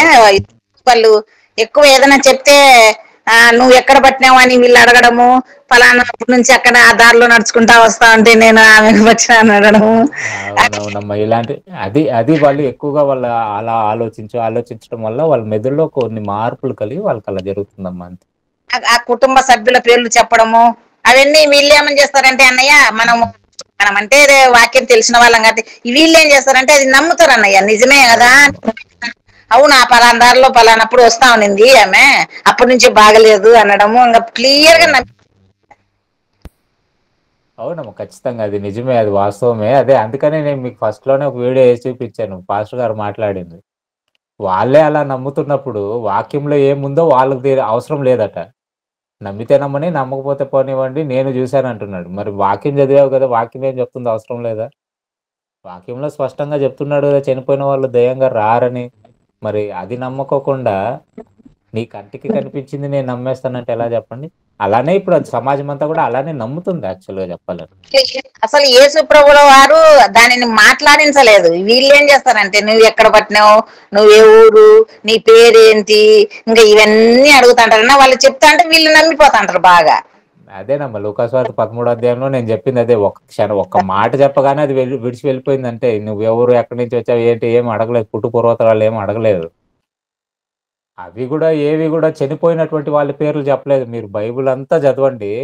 మత్తయి 4 సువార్తలలో చదివిన సందర్భాలలో దెయ్యం పట్టినటువంటి వాళ్ళ సందర్భాలు మీరు చదివితే చనిపోయినటువంటి వాళ్ళ పేర్లు చెప్పవవి. దురాత్మల పేర్లే చెప్తాయే తప్పితే చనిపోయినటువంటి వాళ్ళ పేర్లు ఒక్క దెయ్యం చెప్పినట్లుగా మీకు ఒక్క రెఫరెన్స్ ఉండదు.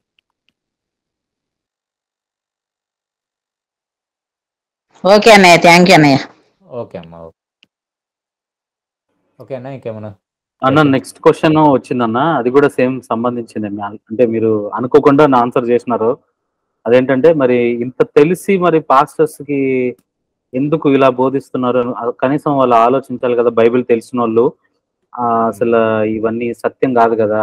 మరి ఇలాంటి మరి మరి ఏమి తెలియకుండా చర్చికి వచ్చే వాళ్ళకి ఇలాంటివి చేసి చెప్పినప్పుడు వాళ్ళు ఇంకా అంధవిశ్వాసంలోకి వెళ్ళిపోతారు కదా.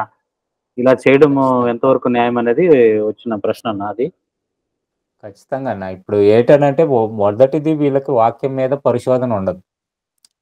వాక్యం మీద పరిశోధన ఉండదు కాబట్టి వీళ్ళకి అర్థం కాదు. ఎందుకంటే వాక్యం చదివితేనే మనకి ఇవన్నీ కూడా పరిశోధన చేస్తేనే ఇవన్నీ అర్థమవుతాయి మనకు. దెయ్యాల గురించి దేవుడు ఏం చెప్తున్నాడు, వాక్యం ఏంది. ఎందుకంటే వీళ్ళు ఎక్కువగా మరి పల్లెటూర్లలో వాతావరణాలలో పెరిగి అక్కడ మరి ఇలా దెయ్యాలు పట్టినవి ఇవన్నీ సందర్భాలు కొన్ని చూసుంటారు కదా. ఇవన్నీ కూడా చూసి వాళ్ళు అవి నమ్మి మరి ఇదే నిజము అని వాళ్ళు అనుకుంటున్నారు. వాక్య పరిశోధన లేక అది. వాక్య పరిశోధన కరెక్ట్‌గా ఉంటే వాళ్ళకి అది అర్థమవుతుంది. వాక్య పరిశోధన లేదు గనుక ఇప్పుడు వాళ్ళు నిజంగానే దయ్యాలు ఉన్నాయని నమ్మడము, ఇలాంటి చేయడం ఇవన్నీ చేస్తున్నారు. కొంతమంది కావాలని చేసే వాళ్ళు కూడా ఉన్నారు.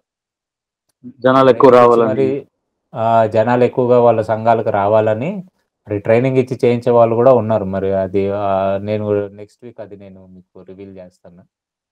సో ఇంకా ఈ అజ్ఞానంలో ఉన్నటువంటి వారిని కాపాడాల్సి ఉన్నది మనమే. అందుకనే ఈ ప్రయత్నాలు, ఈ వాక్యాలన్నీ నేర్పించి మీకు చెప్పడం కారణం ఏంటంటే, ఇవన్నీ కూడా మీరు విని ఇలాంటి నమ్మకాలలో ఉన్నటువంటి వాళ్ళకి మీరు వాక్యం చెప్పాలనేటువంటిది మా ప్రయత్నం కూడా. సో మనమే ఇప్పుడు అవేర్‌నెస్ క్రియేట్ చేయాలి. మనమే ఇప్పుడు వాళ్ళకి మరి అట్‌లీస్ట్ వాళ్ళ కింద ఉన్నటువంటి భక్తులు ఎవరైతే ఉన్నారో వాళ్ళనైనా మనం కొద్దిగా సక్రమైనటువంటి మార్గంలో వచ్చేలాగా మనం చేయాలి. అది మన చేతులలోనే ఉంది. షూర్ అన్న. అవునన్నయ్య, కరెక్టే అన్నయ్య. అప్పుడు నేను ఇక విలేజ్ కి మ్యారేజ్ చేసుకొని ఇక్కడికి వచ్చినప్పటికీ ఇప్పటికి చాలా మార్పు వచ్చింది అన్నయ్య. అంటే మేము ఒప్పుకోము, ఏదో ఒక రీతిగా వాళ్ళకి ఆన్సర్ చేస్తా ఉంటాం అన్నయ్య. ఇంకొకటి ఏంటి అన్నయ్య, వీళ్ళు కాటి కాపర్లా వాళ్ళు వస్తారన్నయ్య. వాళ్ళు 5 రూపాయల బిల్లులు ఒక దాంట్లో ఇంకా తీస్తానే 2-3 తీస్తానే ఉంటారన్నయ్య. అట్లా చూపించినప్పుడు వీళ్ళు ఏమంటే విలేజెస్ బాగా నమ్మిపోతారు అన్నయ్య. అవునమ్మా, వాళ్ళందరూ ఎలా మోసాలు చేస్తారో వచ్చే వారం మనం చూద్దాంలేండి. వచ్చే వారం మనం చూసుకుందాం. కాకపోతే ఏంటంటే మీరు చెప్పేటప్పుడు వాక్యము మరి వాక్య సందర్భాలను సరిగ్గా వివరించే జ్ఞానం మీలో ఉండాలి. మనం ఏదంటే ఆ పాయింట్స్ చెప్తే వాళ్ళు వినరు. అవునన్నయ్య. మనం వాక్యాన్ని సరిగ్గా వాళ్ళకి ప్రజెంట్ చేయగలిగితే మాత్రమే వాళ్ళు అర్థం చేసుకుంటారు. కాబట్టి ఇప్పుడు మనకు 3 వారాలు పట్టింది ఒక కేసుని తెంచడానికి. మనకు 3 వారాలు పట్టింది. ఇంకా నేను చెప్పింది ఇంకా తక్కువే. ఇంకా చాలా విషయాలు ఉన్నాయి వీటి గురించి మాట్లాడడానికి. అయితే ఒక క్లారిటీ వచ్చి ఉంటుంది మీకు. పూర్తిగా ఒక అవగాహన రాకపోయినా ఒక క్లారిటీ వచ్చి ఉంటుంది. సో వాక్యం చెప్పేటప్పుడు ఏంటంటే మనం ఎప్పుడు కూడా ప్రిపేర్డ్గా ఉండాలి. మంచిగా ఈ విషయాలన్నీ కూడా ఎందుకు రాసుకోమంటారు అంటే ఇదే మెయిన్ పర్పస్. ఏంటంటే ఒకవేళ ఈ సందర్భాలు మీకు ఎప్పుడైనా ఎదురొచ్చినప్పుడు, ఎవరైనా వచ్చి మీ దగ్గర ఇలాంటి విషయాలు మాట్లాడుతున్నప్పుడు మరి వెంటనే ఆ వాక్యాన్ని మీరు చూసి వాళ్ళకి చెప్పచ్చు. ఎందుకంటే కొన్ని సార్లు కొన్ని రెఫరెన్స్లు మనకు వెంటనే గుర్తుకు రావు. అట్లాంటి సందర్భాలలో మనం రాసుకుంటే ఆ రెఫరెన్స్లన్నీ మన కళ్ళు ఎదురుకుంటే పలానా రెఫరెన్స్లో మళ్ళీ ఇలా ఉంది కదా అని మనం వాళ్ళని చెప్పచ్చు వాళ్ళకి. కాబట్టి అందుకనే రాసుకోమని చెప్తుంటాం. ఎప్పుడు కూడా ఈ వాక్యాలన్నీ కూడా మనం నెవలో వేసుకుంటూ ఉండాలి. థ్యాంక్స్ అన్న. అన్న మరి ఇంకో క్వశ్చన్ వచ్చింది. మరి ఈ క్వశ్చన్ మీరు నెక్స్ట్ వీక్ చెప్తాను అన్నారు అని అనుకుంటున్నాను నేను. అదేంటంటే అన్న, మరి ఇప్పుడు బుడబుడుకులోడు వస్తాడు, ఇప్పుడు వచ్చి కొన్ని విషయాలు చెప్తాడు. మరి ఈ మూలలో ఒకరు నెక్స్ట్ వీక్ లోపల ఎవరో ఒకరు చనిపోతారు. ఆ తర్వాత తెల్లవారుజామున 4 గంటలకు రావటం, 3 గంటలకు రావటం, మరి అలాంటివి ఆయన చేస్తూ ఉంటాడు. మరి అది ఎంతవరకు వాస్తవము అనేది ఇప్పుడు వచ్చిన ప్రశ్న అన్న.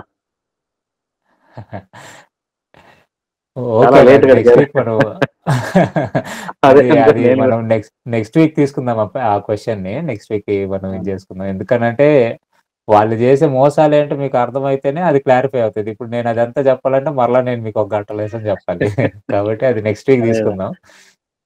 ఆ నెక్స్ట్ వీక్ నేను పాఠం తీసుకున్నప్పుడు ఇవన్నీ మీకు క్లారిఫై అవుతుంది. అందుకనే పాటలుగా తీసుకుంటున్నాం. మేబీ ఒకవేళ నెక్స్ట్ వీక్ కి తెగకపోతే థర్డ్ పార్ట్ కూడా ఉంటుందేమో చెప్పలేము. చూద్దాం. నెక్స్ట్ వీక్ కి ఆ క్వశ్చన్ మనం నెక్స్ట్ వీక్ తీసుకున్నాం. మెయిన్లీ మంత్రగాళ్ళు, వీళ్ళు ఈ శుద్రశక్తులు ఉండేటువంటి వాళ్ళు ఏం చేస్తారు అనేది మీకు అర్థమైతే మీకు మిగతా అన్ని కూడా క్లారిఫై అయిపోతుంది అనుకుంటున్నాను. ఇంక ఇప్పుడు బుక్లో వీళ్ళందరిది కూడా మీకు క్లారిఫై అయిపోతుంది. ఓకే పిల్లరా, మంచిది. మరి ఇంకా ఏమైనా డౌట్స్ ఉన్నాయండి? ఎవరికైనా ఏమైనా ఉన్నాయా? ఇంకా మంచి మరలి మీరు వాక్యం అంతా అయిపోయినాక సోఫా మీద కూర్చొని అది అట్లా కదా, ఇది ఇట్లా కదా, అది ఇది కదా, ఇది కదా అని ఆలోచించకండి. మీకు ఏం డౌట్ ఉన్నా ఇప్పుడే అడిగి తెలుసుకోండి. మీకు ఏదైనా డౌట్స్ పక్కా ఉంటుంది. ఉన్న వాళ్ళు ధైర్యంగా మీరు అడగండి. కొంతమంది చాలా సంతోషం, కొంతమంది మీరు అడగకపోయినా నాకు పంపిస్తున్నారు. సో వాటిని బట్టి కూడా సంతోషిస్తున్నాం. మీరు అడిగితే ఇంకా బాగుంటుంది. ప్రయత్నం చేయండి నెక్స్ట్ టైం. కనుక మరి నెక్స్ట్ క్లాస్ పార్ట్ 2 ఉంటుంది కనుక ఈ వారం లోపల మీకు ఏమన్నా ఇంకా డౌట్స్ ఏమైనా వస్తాయి, పలాంది ఏంది అని మీకు ఆలోచన వస్తే మీరు ఒక రాసి పెట్టుకొని తప్పకుండా దాన్ని అడిగే ప్రయత్నం చేయాల్సిందిగా ప్రభునామములో మనం చేస్తున్నాను. మంచిదండి, చక్కని మాటలు అందించిన మరి ఆనందన్ గారికి మరి హృదయపూర్వకమైన వందనాలు తెలియజేస్తున్నాను.